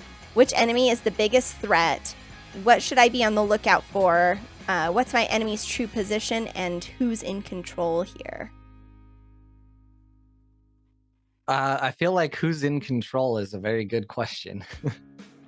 Yeah, so you're trying to figure out like who runs this, and it's like as this guy comes around yanking this chain, just dragging a car out from like this stack, and you watch a couple people look back nervously and like kind of get out of that individual's way. It is clear that this massive person is in control, or seems to be the leader of the Oilskimmers here. Yeah, I'm just gonna make sure I'm grouped back up with Rick and Lux, and I'm gonna kind of actually like move my coat over the fact that I have a weapon, and I'm just waiting to see what happens. I don't know what the move is yet, so if I luck non-eyes with Rick or Lux, I'll just kind of like tilt my head like, what the heck are we doing here? Hey, Joe, what did we come here for? What is it that we're looking for? Honestly, I don't pay attention to those details. Why are we the two that stayed together? As you guys kind of start trying to move to the car, Lux and Rick, nobody's trying to be directly violent to you yet. They all seem to be kind of waiting, though weapons are drawn as they've created like a kind of semicircle around you. This massive man is going to drop the chains, and Hunk and Toad, you'll feel it like shudder the ground. Hunk, it kind of like tickles a little bit given your elevated state right now. As he will take a huge, like, hulking steps towards the fire and, like, look at you. Toad, Hunk, you're able to make it over to the car just fine. This man is dressed in just overalls. No t-shirt, just overalls. He has massive work boots that are stained black. His clothes are... like, it looks like they've been treated with something to keep them from, like, absorbing liquids. He is just huge. His face is square, hair short cut, and his eyes are, like, dark and beady behind low, thick brow. When he grins, it looks like there's like a blackness that kind of oozes between his teeth and dribbles down his lips a little bit that he wipes away as he swaggers in front of the car and looks at all of you and goes, "What the hell we got here?" Rick will look at Lux and just be like, still going to plan. He's gonna go he's gonna step out and just go, "Oh, looks like we have a little bit more hospitality out here than we did at the front gate. Sounds like we got some common problems. Maybe we could help each other out." "What do you mean?" And his voice is like, I can't do it because I can't, but it's this low rumble that you almost feel rather than hear as it, like, grates its way towards you.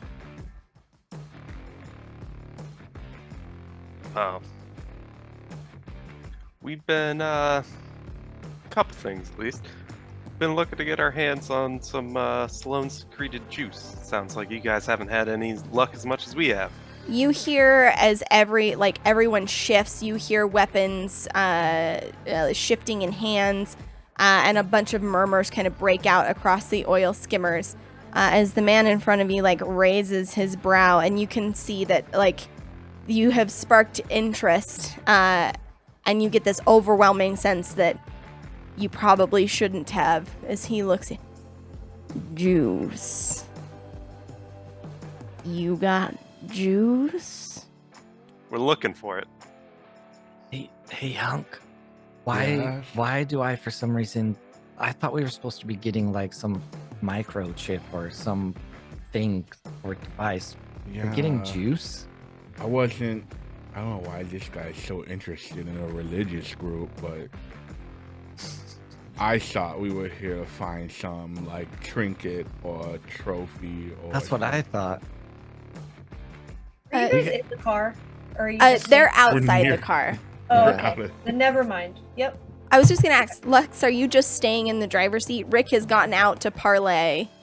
Correct. I am Okay. not moving. Okay. We probably should pay more attention next time, but I usually just don't care what we're grabbing. Yeah, you think I would have paid attention given that this is my job, but, like, I'm so out of it right now. Well, I can't feel my toes and my face. and have my you fingers. ever fought a drunk man? Yes, I have fought a drunk person. I have fought my own desires when I was drunk. Well, I think you're gonna get ready to be the drunk man fighting, so just be prepared. Okay. Rick, What- this massive man is again, like, looking at you. You're looking for juice? It's a common problem. We can help each other out. His grin widens and more of that black kind of drips out down and pours down his chin as he begins this low rumble of a laugh. And nervously, other members of this gang kind of join like that. Yeah, as he throws his head back and just roars laughter into the night before looking at you. There ain't none left.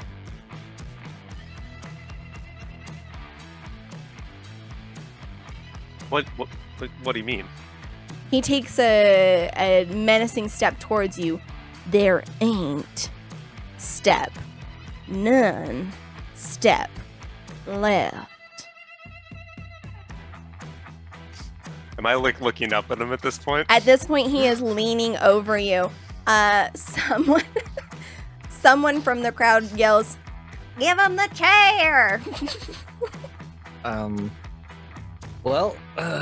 I pat Hunk on the back, and I just start running up the back of the car and like pull out my machete, and I'm just gonna go. You're trying to sucker someone. Sure. Go ahead. Let's see. Could you miss? You might be able to miss. Go ahead and roll hard for me. All right. As I'm running, I just say, "Sorry, Rick. Seems like the time for talking's over." Well, no, actually. Yeah, you just... Well, and you're gonna launch over the car. How much damage does your machete do? It does... Oh, come on. Why would you not close? 3 harm. Okay. You launch over, and again, it's gonna be like that pan out, like slow-mo as you like launch yourself off of the hood of Betty, arcing like down with your machete, like flame light kind of bouncing in the back. Hunk is like watching you as it feels like you're some strange angel manifest in this moment. And the second your blade sinks into this man's shoulder, it will cut to real time where you're like, you have it embedded, and he's so large you can put both of your like feet on his shoulders and kick back to like yank it loose and land on the ground. At this point, all of the weapons are pointed at you guys. And this man's gonna like cry out and grab at his shoulder before growling under his breath, "Kill him." And all hell is gonna break loose.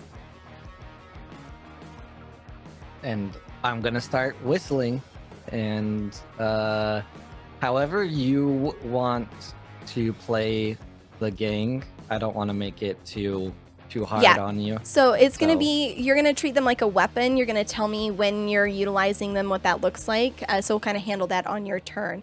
In the meantime, Hunk, you just watched Toad sink his machete into someone's clavicle. Lux, you're still in the car. Rick, it seems that diplomatic discussions have taken a turn for the worse. There's about 20 people around you with guns drawn, ready to throw down. Around me or Rick? Around all of you. Oh, okay. You're like, think of you guys were like in an arena, and like everyone was like watching the event. Are they now down at our level, kind of? Then? Some of them have moved closer, yes. Some are still kind of in the stands. But again, it's like 20 people.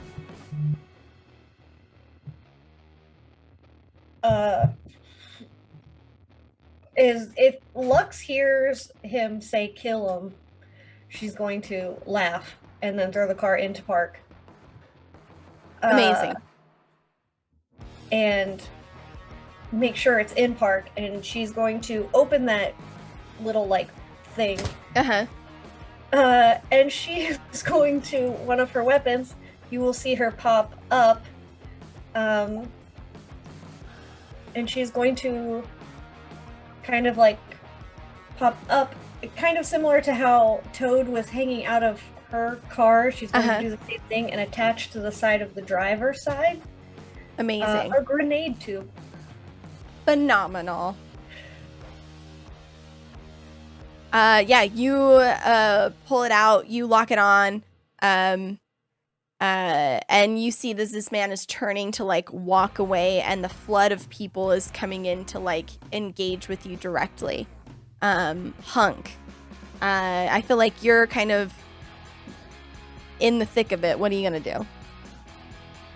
Hunk is going to like, everything is in slow-mo for him, so as he turns around and there's just kind of like this philharmonic of strings playing a nice slow aria as he like turns around and kind of takes it all in. The chain tugs kind of heavily to one side on his head, and he looks down at it, and he just starts like bobbing and weaving until the thing starts like spinning around, and he starts moving a little faster until he's got like a helicopter motion going with the ball swinging, and he's gonna fall into like a trance of blood and gore as he flies from one person to the next. Guns or not, bullets or not, he's gonna go through as many of them as he can, and just start like cleaving bodies in half. But in his mind, like, he's running up to them and giving them high fives and like slapping them on the hip and like dancing with them and like hip checking. He thinks he's having like this, it's like a flash mob in his mind. But everyone looking out in is like watching him just like buzzsaw through corpses. Okay. I'm trying to see which move this would kind of fall under. I'm pretty much going aggro here. Yeah, we can say because it's not like you're trying to like, they will fight. I'm gonna say this is more like I'm gonna say in a weird way you're laying down fire, like, because you're creating such like a moment of like, you've got this huge thing that's wheeling around, like you've created like this like weird bubble of safety so long as they stay behind you, sort of a thing.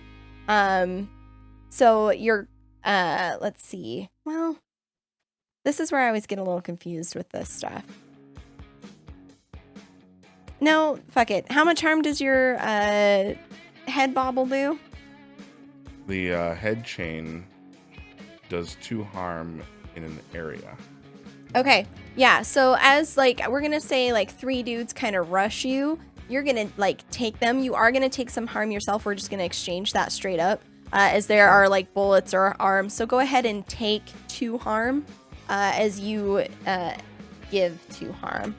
Rick. I have to roll when I suffer harm? Yes, if you wouldn't mind. 2 harm. Okay, yeah. You're gonna get lost in the moment. 100%, like you're saying. You're no longer gonna be able to like keep track of the rest of your party, if that makes sense, as you kind of like dive into this experience you're having. You are gonna you're gonna be lost in the moment. Rick. Hunk has started his death helicopter. Lex has attached a grenade launcher to her car. Toad has seemingly declared war. What are you gonna do? Can I see where this grenade launcher is pointed at this point? Yeah, directly at like a mass of a crowd. Okay. It's definitely just at like wherever she has identified the biggest threat to be that isn't being macheted. So okay. So here's my idea. I would like to pull the big guy into, as I'm right in front of him. I don't know if he's gonna take me as a target or not, but and that's maybe what the roll decides. But I'm looking at a move, and I like bait a trap, and we have Okay. a trap of this grenade launcher going off, I would like to bait it with myself and try and Okay. get him to run after me as I was Yeah. the one talking and angering him to begin So with. he's holding his shoulder and has turned around and is like walking away Mhm. from you and is not in line with the grenade launcher. He is massive. You are more than welcome. Just tell me how you're trying to get him in front of it. I'm more going to try and call out and goad him Okay, to get what do him you- to what come do you after say? me and run that way. Yeah. What is good? What is it?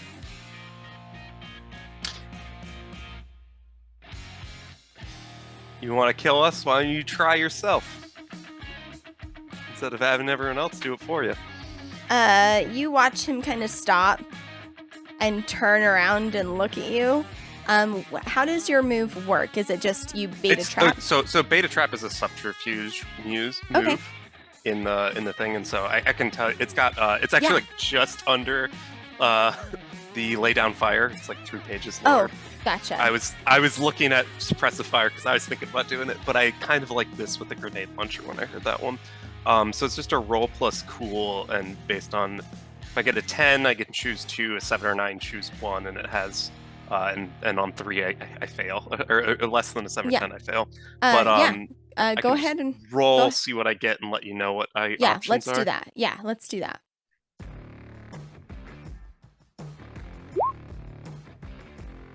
All right, so that's 11, which is 'Kay. choose 2. Of them, the results are you draw your prey all the way into the trap, otherwise they'll only approach.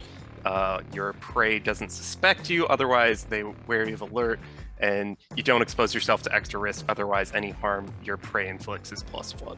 I'm gonna do the on a miss that you would actually choose 1, by the way. I will Okay. take 1 and 2, which is I draw them all the way into the trap. Okay. And they don't suspect it as a trap. Okay. Yeah. So he's gonna turn back and look at you, and again, he's massive, and you're, no offense, but you're Rick. You're just kind of Rick. like a dude. I'm not massive. And he's just gonna kind of like turn back to you, take the blood on his hands, and like start rubbing them together like he's about to go to work as he's gonna lumber towards you, just like I like to think like at this point I'm like, oh shit, this is As way you're more kind than, of- and that's where I start running. you're like backpedaling like away towards the gun, and he's not like running at you, just that slow menacing walks. But Lux, you see that he is moving in front of like the line of your cannon. So that's happening. We're gonna move to Toad. Toad, you've whistled. There's a bunch of like it's chaos has broken out. There are several. You said you have like 15 folks, yeah? Yeah, so if it's my turn, I'd probably have to use Pack Alpha if I want them to do anything. Okay. So I have to yell at them to do my bidding. Okay. So I'm just gonna tell them to kill all who oppose us and do whatever else you want. But that one's mine, and I'll point at the big guy. In your mind, you hear the voice of Norman take up your cry. Kill them all, kill all who oppose us!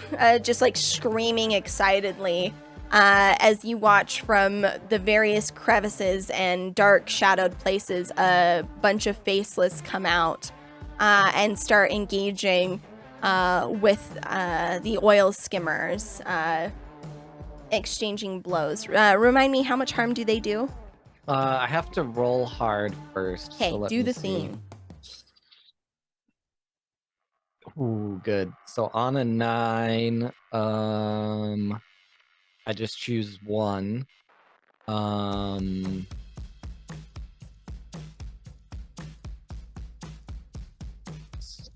So I guess I'll just choose they do what I want. Okay. And they do so they have 2 armor, and they do okay. thought I copied that over, but I guess I not. think I thought I saw. I think it's 2 harm. Okay. Yeah. So Okay. they do 2 harm. Okay. Perfect. So you've got Faceless kind of engaging. Lux, you've got your grenade launcher. Rick is backpedaling. This massive man is hulking forward, rubbing his own blood. And he'll actually take a second and, like, looking, still direct eye contact with you, Rick, even as you try to run away, is going to lick his hand as he's moving in your direction. Lux, what do you do? Yeah, I'm gonna let off a grenade. Okay. The car will chug kind of like backwards as it just rockets. It does 4 harm. Okay.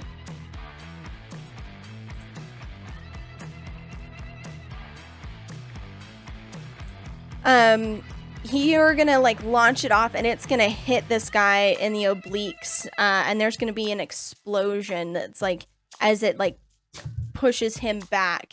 And Rick, you're gonna see as, like, half of his side is just, like, turned to, like, ground beef as it explodes open on his rib cage. And he, like, as he was, like, finished licking his hands, his own viscera, like, splashing up on his face and sending him flying.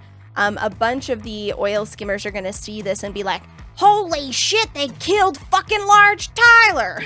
Like, gonna start hauling ass out of the arena. Some being caught in the crossfire. 2 individuals, though, one will scream, no, brother! And another one will just mindlessly wail, and they're gonna continue. One will be an average sized person, and someone will be slightly larger than average. Lux, that was no fair. I called that one. Well, to be fair, I was going for the crowd. I was just trying to kill all of them. He just happened to step in the way. I hate when that happens. You It could take is the slightly smaller one. Fine.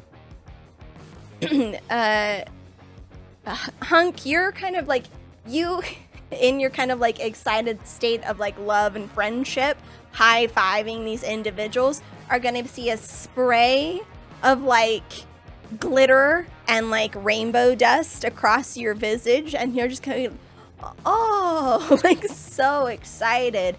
But the thing that you missed when you took a bit of harm, and Lex, you're actually, before I get too much further, you're gonna go ahead and take 2 harm, as like, again, like those stray bullets are flying around, and like you are sitting at like a big old gun. If So you have really armor, yeah, go for it. How many harm do we start with? So you have, let me look at, Because start I the don't session. understand how to use this like circle that You would have feels been, lame. you would have, I hear what you're saying. You would have started fresh. You would have started the session with no harm. Like you would have been healed up, good to go. So let's see. So yeah, 1 harm, move that to 3, Okay. if that makes sense. Because I take 1 less because in battle of whatever, I take 1 less because I am like a small army in and of I'm a gang or something. Yeah, so that- right now you're in that 1 to 3 range. So if you click Okay. on that, it'll like, you're in there. You won't have to change Okay. it until you exceed 6. Does that make Okay, sense? check. Yeah. Okay. Okay. And And then I And- roll on that, and I roll without including, so I can roll less 1 harm because I am a small. Right. Yep. Okay. Okay. Yep. Okay. Okay. Mhm. Yeah. I'm sorry. I'm like in my head. No, like, you're the okay. circle doesn't make any sense because I should be 2, and it's Yep. only 0 and 3. Yep, you're totally fine. Yeah. So let's see. Yeah, you're kind of amazed that you were able to grenade this person, so you're gonna kind of lose track of the scene around you.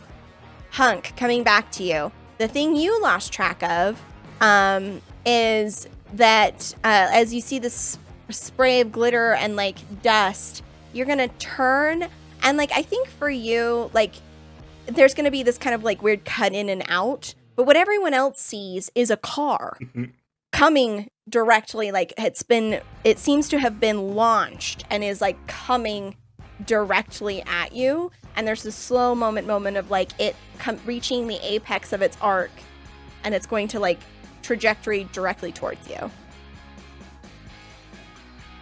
What do you Okay. do? So while I'm just like clubbing through people, I see the car and it looks to me as like life kind of statics in and out. To me, it looks like a big, fluffy dog. Yes. And so when the car comes to me,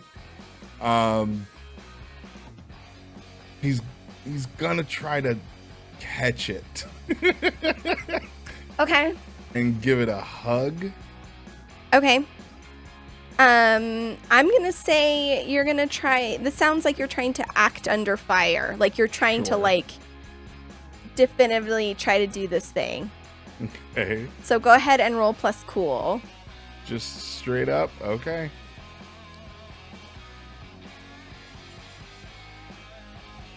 Holy shit. Yeah. Tell me what it looks like.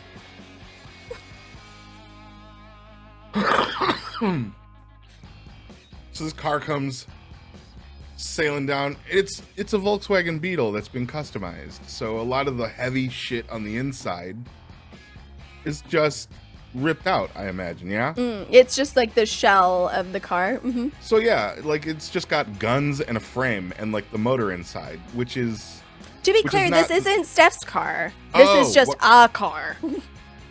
okay. So like I many would imagine cars. that cars wouldn't be very luxurious, though. Still, that they Sure, would have, yeah. Yeah. Like I would imagine torn it that in apart. order to work in this world and to save on gas, they would have ripped out all the heavy, useless hardware like speakers. So it's not, Mm-hmm. it's not the 2.5 ton monster Right. that most cars are now, but rather a mere 700-800 pounds You've also eaten a handful of stimulants of some kind. plus one additional one that I found on the ground. So, yeah, fueled by just I'm gonna call it a drug rage, even though there's not much of like a violent factor in my own head. The car is just gonna like hit his chest with a thud, and it's gonna push him back like 8 feet on the dirt. He's just gonna, and it's gonna hit the ground in front of him, but he's just gonna like lean on it and just like rub the hood. Very, So very good. fuzzy. Rick, you like as this kind of like you watch. It's a war zone. You watch as FLT's entire abdomen exploded via grenade, and you're kind of taking a stumbling back. And as you do, there's a shadow over you as you watch as a car goes over, and you turn to see Hunk standing there, like arms wide open, like catching it, and get driven back. You lose sight of Hunk. You don't know if he's dead or alive. Stephanie is kind of reeling on her car. I'm assuming like getting that grenade launcher ready for another go. There's like 10 extra toads all around you as there's a bunch of strangers in masks just swarming. You have people running and leaving. There's someone holding FLT's head going, brother, brother, as another one. You look over, and the thing that Hunk missed was the slightly larger brother, Tyler and Big Tyler, respectively. Big Tyler is over. There seems to be a lever of some kind that a car was like placed on that he has activated. So, hence where the car came from. That's where the car came from. Mhm. Okay. Yep. What would you like to do? Seems like there's a lot of things. It's a war zone, and Correct. Rick being Rick, I don't know if there's a good move. He wants to just get out. Okay. Go ahead and read a situation for me to determine the best way to do that. Yeah, that works. Okay, on a 7, you can ask one of the question, what's my best escape, way in, way out? Which enemy is most vulnerable? Which enemy is the biggest threat? What should I be on the lookout for? What's my enemy's true position? And who's in control here? We'll go for the first one, the way out. And I think it's in his mind at least, he wants to get out of the initial combat zone, and he wants to Okay. start looking for what we're actually here for. Okay. This is his trick to that. Yep, you're gonna look back towards the front gate, which is right there. But as you do, you're gonna see headlights like approaching along the stretch, and a dirt cloud kind of piling up, backlit by the incoming storm. So it looks like somebody's coming from that direction. So you know the best way out of the camp is gonna be the way that you came in, the back door. As for how you're gonna do that, if you look, they have these makeshift bleachers, and you can see that you as an individual could probably cut through there pretty quickly. Or it occurs to you that you guys do have a pretty well enforced vehicle. You could get in Betty and take off that way. I think at this point he's assuming everyone else is going to fight it out, and so he will go for the bleachers. But I think before he does, he might call out that there is another car on the way, so people are aware of it. Okay. Probably at Lux. I think he has no idea what happened to Hunk, and there's a million toads, so he's not sure he can find the right toad. All right. We are then going to shift to Toad. Toad, you hear Rick call out, and you kind of look in that direction, and you recall that you saw cars approaching, and you can see the glow of headlights. You've got your crew there all around causing mayhem. What's your intent? Well, in Toad's mind, it's definitely not that hard to tell everyone apart. Whether or not that's true, I don't know. Mhm. They all have different masks, though. They so- do. They 100%. You know exactly who everyone is. Yeah, so I just kind of I'm right here, Rick. And is the big guy still alive? He had his side exploded open with a grenade, so I'm gonna say no. But he Okay. is being held by Tyler, who is weeping openly. All right. Well, I'm gonna walk Little up Tyler. and Just regular Tyler. Regular size Tyler. There's What? Tyler, big Tyler, and fucking large Tyler. Yeah. What? When walking up to the crying Tyler, I'll just ask Rick, "What are we here for again?" We're getting a microchip computer thingy. See, that's what I thought. What the hell's all this juice? They They killed weren't gonna him! give us it. We had to They give killed them something they him! wanted. He was All gonna right. lead us to the promised land, and they killed him. You killed him. It's I'm like just Tyler's gonna- just weeping. Yeah. Fuck point you, my man. machete at the slightly less large Tyler and just say, "Where's the microchip?" And nobody else has to die. Tyler has zero reason to believe you as he looks around. He's just gonna, fuck you, man! And he's gonna actually pull out a gun and try to shoot you. Well, So I'm gonna say you can try and take the gun from him before he shoots. You can try to dodge. What are you gonna try and do? so I was making sure I was doing harm correctly this time.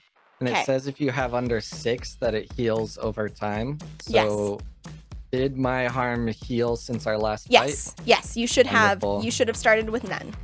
All right, so if he's not gonna believe me, I'm just gonna fucking rah Rasputin.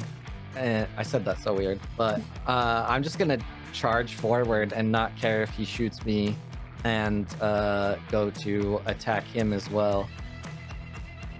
Okay. So it's shot, stabbed, or poisoned. You just keep coming. When you're being scary as fuck and coming at someone, you get +1 armor. You still get shot and stabbed. Bleeding just doesn't bother you that much anymore. Okay. Yeah. So we'll exchange harm. He's going to fire off a shot, which will be 2 harm. That will catch you. Go ahead and do whatever. Here, 1 second.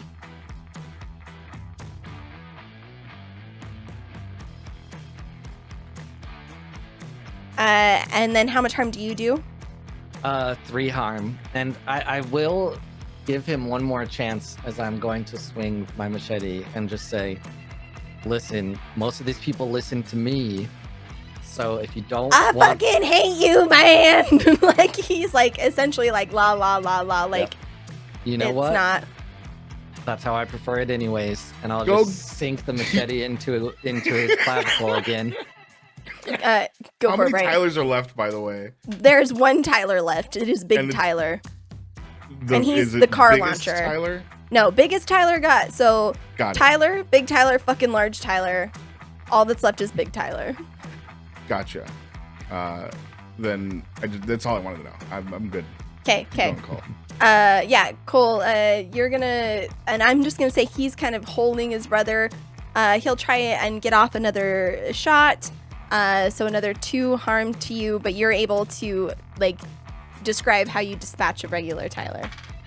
Yeah, I mean, if not gonna give us what we want and he's shooting me, I'm just gonna cleave him straight through until, you know, it hits a vital organ and pull it out with a and call it good. Okay. And then I'm just, where the fuck is this microchip? I let you just like scream as there's like people like with like decapitated arms, like us. You can hear the sound of some of the skimmers revving as people are trying to like just leave. There's a couple of faceless like looking around. There's dead bodies on the ground. Lux and Hunk. Hunk, you caught this car. Lux, you are kind of like needing a moment to catch your bearings. What are you two up to? Lux is going to reach over. She's going to take a little sip out of one of her Sloan suck bags. And she's going to utilize her battlefield instinct, which is when you open your brain to the world's psychic maelstrom, roll plus hard instead of plus weird, but only in battle. She's attempting to do some sort of like sonar location. Oh, I for fucking love the- this. for Okay. this computer battle chip, microchip thing. Yeah, okay. You take a swig of this juice. Go ahead and roll plus hard.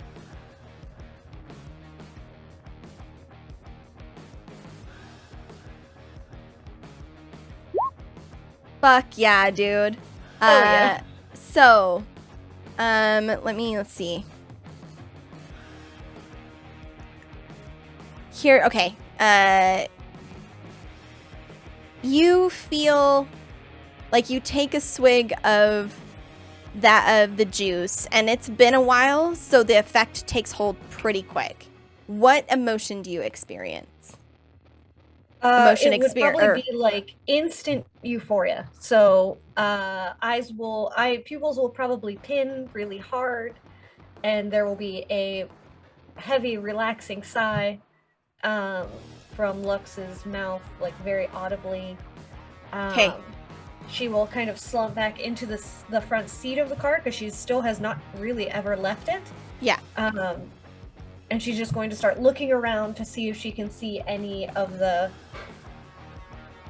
Right. possible locations. You take that in, and like as you open your mind to the maelstrom, what's that like for you? Is this the first time she's tried to like kind of contact that, or has she spent regular time kind of like, has she played with it before? I would say she probably doesn't do it in this capacity often, like in fighting capacity, Mhm. but because her and Squirrel use Sloane's secreted juice on a fairly often basis, she's not completely adverse to it. So it's probably, in her mind, it's probably like the little bit of extra pep in her step she needs to get the job done. Yeah. So you kind of open up your mind, like, where the fuck, and like you hear like Toad, where the fuck is this microchip? And those words kind of like echo for a second and like almost like play like a marquee in front of your eyes as everything kind of like flashes and glitches, so it's like pink and yellow backset, like, you know, like if you were 3D glasses, but like instead of blue and red, it's like pink and yellow, and there's strange like squiggles that kind of like arc through it, and you close your eyes as that euphoria like builds in your mind, and you open up, and all of a sudden it's like your perspective is like darting like through the camp, like you're like standing in front of this tent, and you see Inside, you see FLT standing with a box and like looks like he's putting something in it. And then you dart over to another tent and it's a different scene of FLT standing there. There's a small woman there with like slowly shaking hands. And then it darts back to a different tent where it's FLT there again. But this time there's like figures that are like you've never seen anything like them before. And FLT has just got his head and he's like nodding. And then it darts back to that first thing that you saw where he was putting something into a chest. And it like zooms in, and you see that it seems to be some bit of hardware that's like tucked into a chest as it closes over. And then you hear like a woman's voice behind you that says, "I'll be back for this later. Just make sure Noah doesn't get her shitty hands on it." And then you kind of like warp like back to where you are, and there's still that lingering kind of 3D effect with the pink and yellow as there's scenes of violence playing out in front of you. You know exactly where this item is stored. I will shout that out at Toad since they have asked specifically for that. I will point to said tent and in the chest in the tent. While I'm finishing up a pee in the corner as chaos is around everywhere, I'll just nod and head towards getting what we came for. Okay, Hunk, my guy, my dude. You're just gonna hear from Hunk. Good boy, go fetch! As he like gets up from the car, the hood has come loose. Okay. And he's just gonna wing the whole hood like a frisbee across the field here. And I'd like it to put Big Tyler into 2 bite-sized pieces. Okay.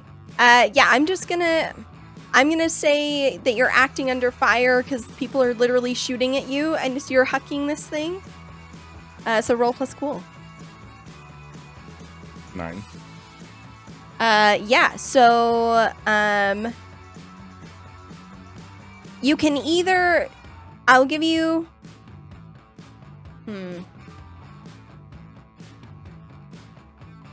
Here's what I'm gonna do. Okay, yeah.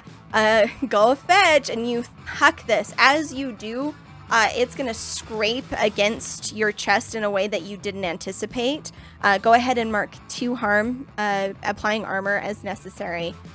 It's going to arc over, and you're not gonna catch Big Tyler directly as you intended to. You're actually gonna catch him like it's gonna get him halfway. He's gonna get pushed back and pinned against a wall with this thing embedded in his side, but he is not fully chopped in half, but he is not looking great.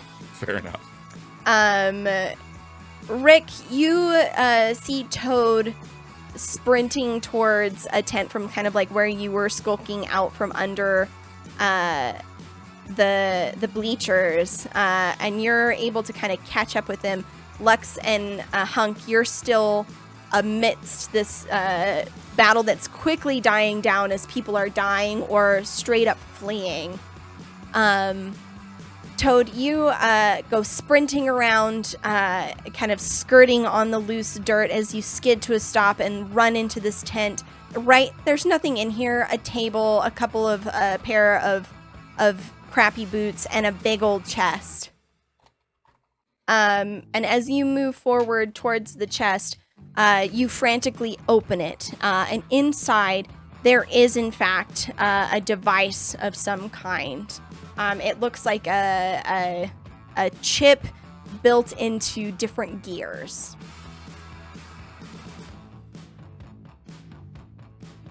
Rick, you follow closely behind and see that Toad has opened up this chest. All right, looks like we got it then. We should probably get out before whoever's coming gets here. I'm ready to go if that's all we need. And whenever we leave, I'll just tell the other faceless they can do whatever they want, take whatever they want, but my job here is done, so they can also leave if they want. All right, you grab this thing. You're starting to run out of the tent. You're yelling at Cherry, who's kind of like fallen in front of followed you to the front of the tent, and you just relay, take what you want, I'm out of here. And Cherry nods as they smear blood across their own mask. Lux, you see them coming out with this small chest, or are you just taking the chip? Regardless, it doesn't matter. They come out encumbered in some fashion and seem to be running back towards you.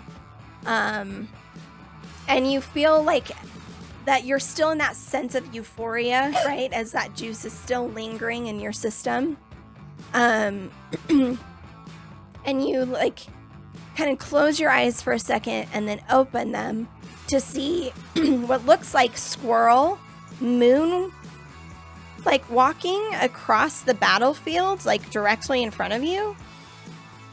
And you're very confused for a second as he then like phase shifts out, and it's a little unsettling.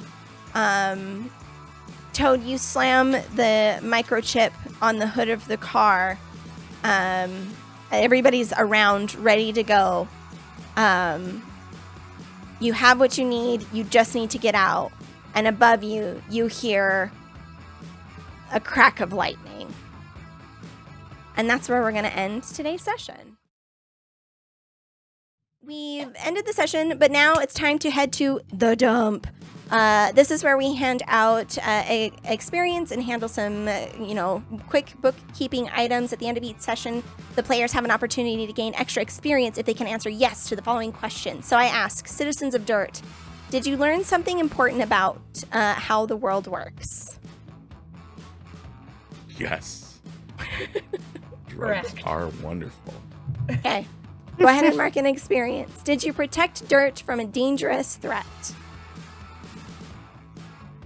Maybe inadvertently, but I don't think we know it yet. We've That's got the Uh, ship, but we question haven't purple. returned it yet, so I would say no. I would say you've retrieving the Okay. chip. You've at least obtained it.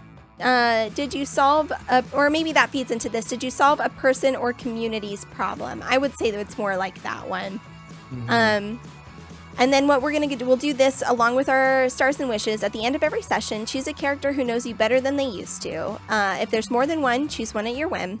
Tell that player to add a history with you on your sheet. If this brings them to 4, they reset back to 1, and therefore mark experience. If no one knows you better, choose a character who doesn't know you as well as they thought, or choose a character at your whim. Tell that player to take -1 history on their sheet, and if this brings them to -3, they reset to 0 and mark experience. So in overlay order, starting with the incredible purple, go ahead and resolve your history and give me a star and a wish. For history, I think probably Lux, since we've spent more time together, probably knows a little bit more about Rick. Maybe just thinks he's crazy and has and doesn't know what he's doing, which is accurate. Stars and wishes. I wish I had more time to think up a good one. Didn't think of the fact that I'd be first. Yeah, I had a lot of fun. I would say we'll start with the wish, which is I'm excited to see where all these little hook and lines are going. Is Noah a good person? Are they a bad person? Or is Big Tyler a bad person? I'm excited to see where these little details you're dropping are going. And the star, I'll say, I just had a lot of fun hanging out with everyone, and really appreciating all of the little character bits that are going on. So, yeah. Awesome. Moving on over to the other person, which is Bright. Who knows you a little bit better, or maybe a little worse? Despite hanging out with Toad for this one, I don't know if Toad knows me any better, and no one else has had an opportunity. So inversely, I think Toad doesn't know me as well as he thought. He'll ask Hunk a lot of questions that, like, for someone who knows Hunk would know just to not bother asking and just, tell him where to go. Because he's got no useful insights for the situation at hand, especially when you've handed him a fistful of drug meatballs. Well, to be fair, they don't affect me that way, but I've been eating them forever, so my apologies. No, it's not your fault. I think it's a thing that Toad had the highest history with Hunk, and I think that history has been very erratic.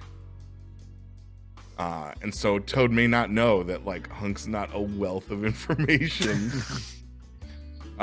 Despite this isn't a mask.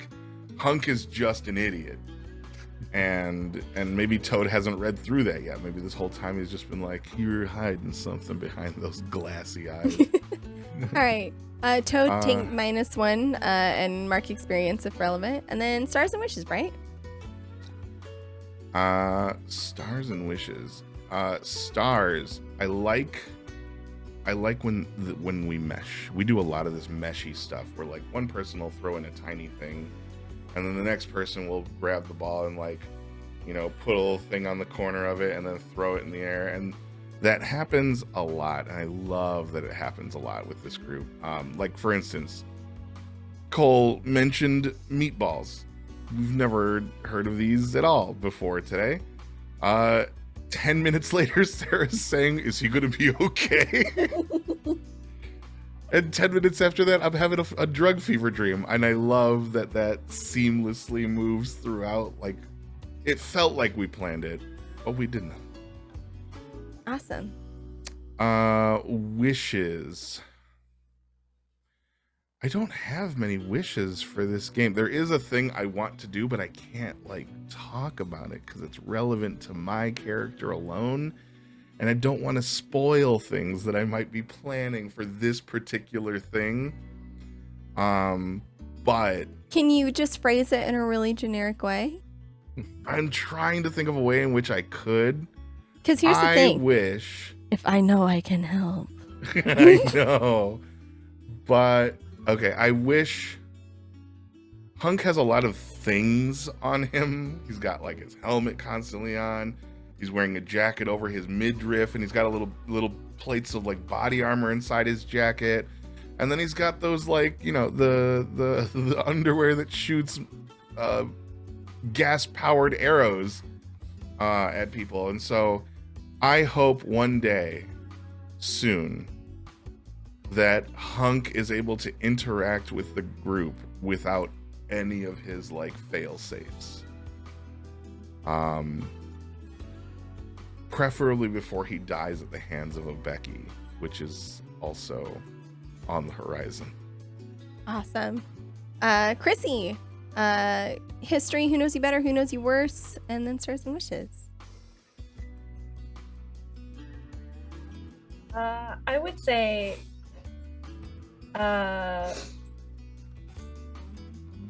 Rick probably knows me better. Probably watched me become just a smidge more unhinged than I was keeping it together while in dirt. It slightly started to fall off. Like, it was like she tried really hard to keep it together, but, like, it was extremely difficult and wasn't going to last long. Thusly, I would say that, I don't know if you would agree, maybe, Purple, but I think Lux was expecting you to be, like, kind of this, like, cool, collected, like, hip, slick guy. And then when things started to fall apart, she was like, oh, fuck. This was not how I thought this was gonna go. Like, Yes, that's exactly why I was thinking that you knew Rick better, because that's the way he is, but it's not the way people seem to think he is. Yeah, so I don't know if that would be a plus history or minus history necessarily, because she had this idea that you were, like, the owner of a bar and probably real cool, and, like, you're definitely the talker of the group. So I would feel like that. The history things for sure, those are the two. And I feel like that in and of itself would also negate any plus or minuses. I don't know. That's a Sarah question then. I think it's up to you. Like, I would say, like, knowing each other better, I think that's fine. Either or. Okay. And then Stars and Wishes, I am a big fan of like what we make happen is just there. I love the ability to be like, oh, meatballs that are also drugs are a thing. Like, I like that part of it. I'm a huge fan of like, oh, if we say it's in the world, it exists, rather than like, oh, let's see if you can find some dead rats to make fucking meatballs with. Like, it's could be such a pain in the ass. My wish, I would say my wish isn't for the game. I think my wish is more for myself as a player, to be honest. Sometimes when we're in like combat situations, I'm so used to the D&D initiative roles where like there were a couple of moments where I was like, oh shit, I have like a really cool move for that, and I forget that I'm allowed to just like say a thing out loud. Yeah, and I forget that though, so I like patiently wait for you to be like, all right, next up is Lux, and I'm like, oh, okay, now it's my turn. So that's my wish for probably just myself, is becoming more mindful of like, oh, I can hop in a little bit more than I have been. Awesome. And last but not least, Toad. Who knows you better, who knows you worse? And then Stars and Wishes. I feel like honestly everyone knows Toad better now. You gotta pick one. Gotta pick one. Only one? Only one. Well, Hunk was too out of his mind. I learned you have those things though. I would say between Rick and Lux, it depends on who was paying more attention to how Toad was operating when they arrived. I mean, go ahead. I was gonna say that I think Rick actually saw you talk to your gang, whereas I think otherwise you and your gang were just working. Whereas I also think Hunk saw that too. If you think that the drug state didn't allow the taking in of that information, then I think Rick at least saw you talk to one of them and be like, yes, disperse now, do whatever you want. So I don't know if you had something different, Chrissy. No, that works. I was gonna say I think Lux turned to Toad as the most reliable one to get the job done at that point, though. Like, that's so actually that's actually probably better. I like that better. She had kind of been like, oh, okay, the one that is going to be helpful in this moment is not me because I'm drug-addled. It is not Hunk. Also, drug-addled? Like, you know what I mean? Like, not sure what's happening with them. And, like, kind of identifying, like, oh, Rick is, like, actually not useless. Going to be the one. Yeah, like, not that you're useless, just, like, he's not going to be the one. Like, we need somebody who's going to be able to kill something to, like, go get this. I'm not the one. All right, yeah. I like that. So Lux sounds good. I don't know if Toad really knows that they're the one for that, but I guess we'll see how that goes. Stars and Wishes, I think really just I have to agree with the same as everyone else. Just the way that we all trust each other to add different pieces and parts and not try to, stop anyone from doing that is great. Wishes, I wish that everyone will be in full health and feeling great for next game. Because I think that's what we need most. And I think that's it, right? Yeah. And with that, just like Dewuld, our session has come to an end.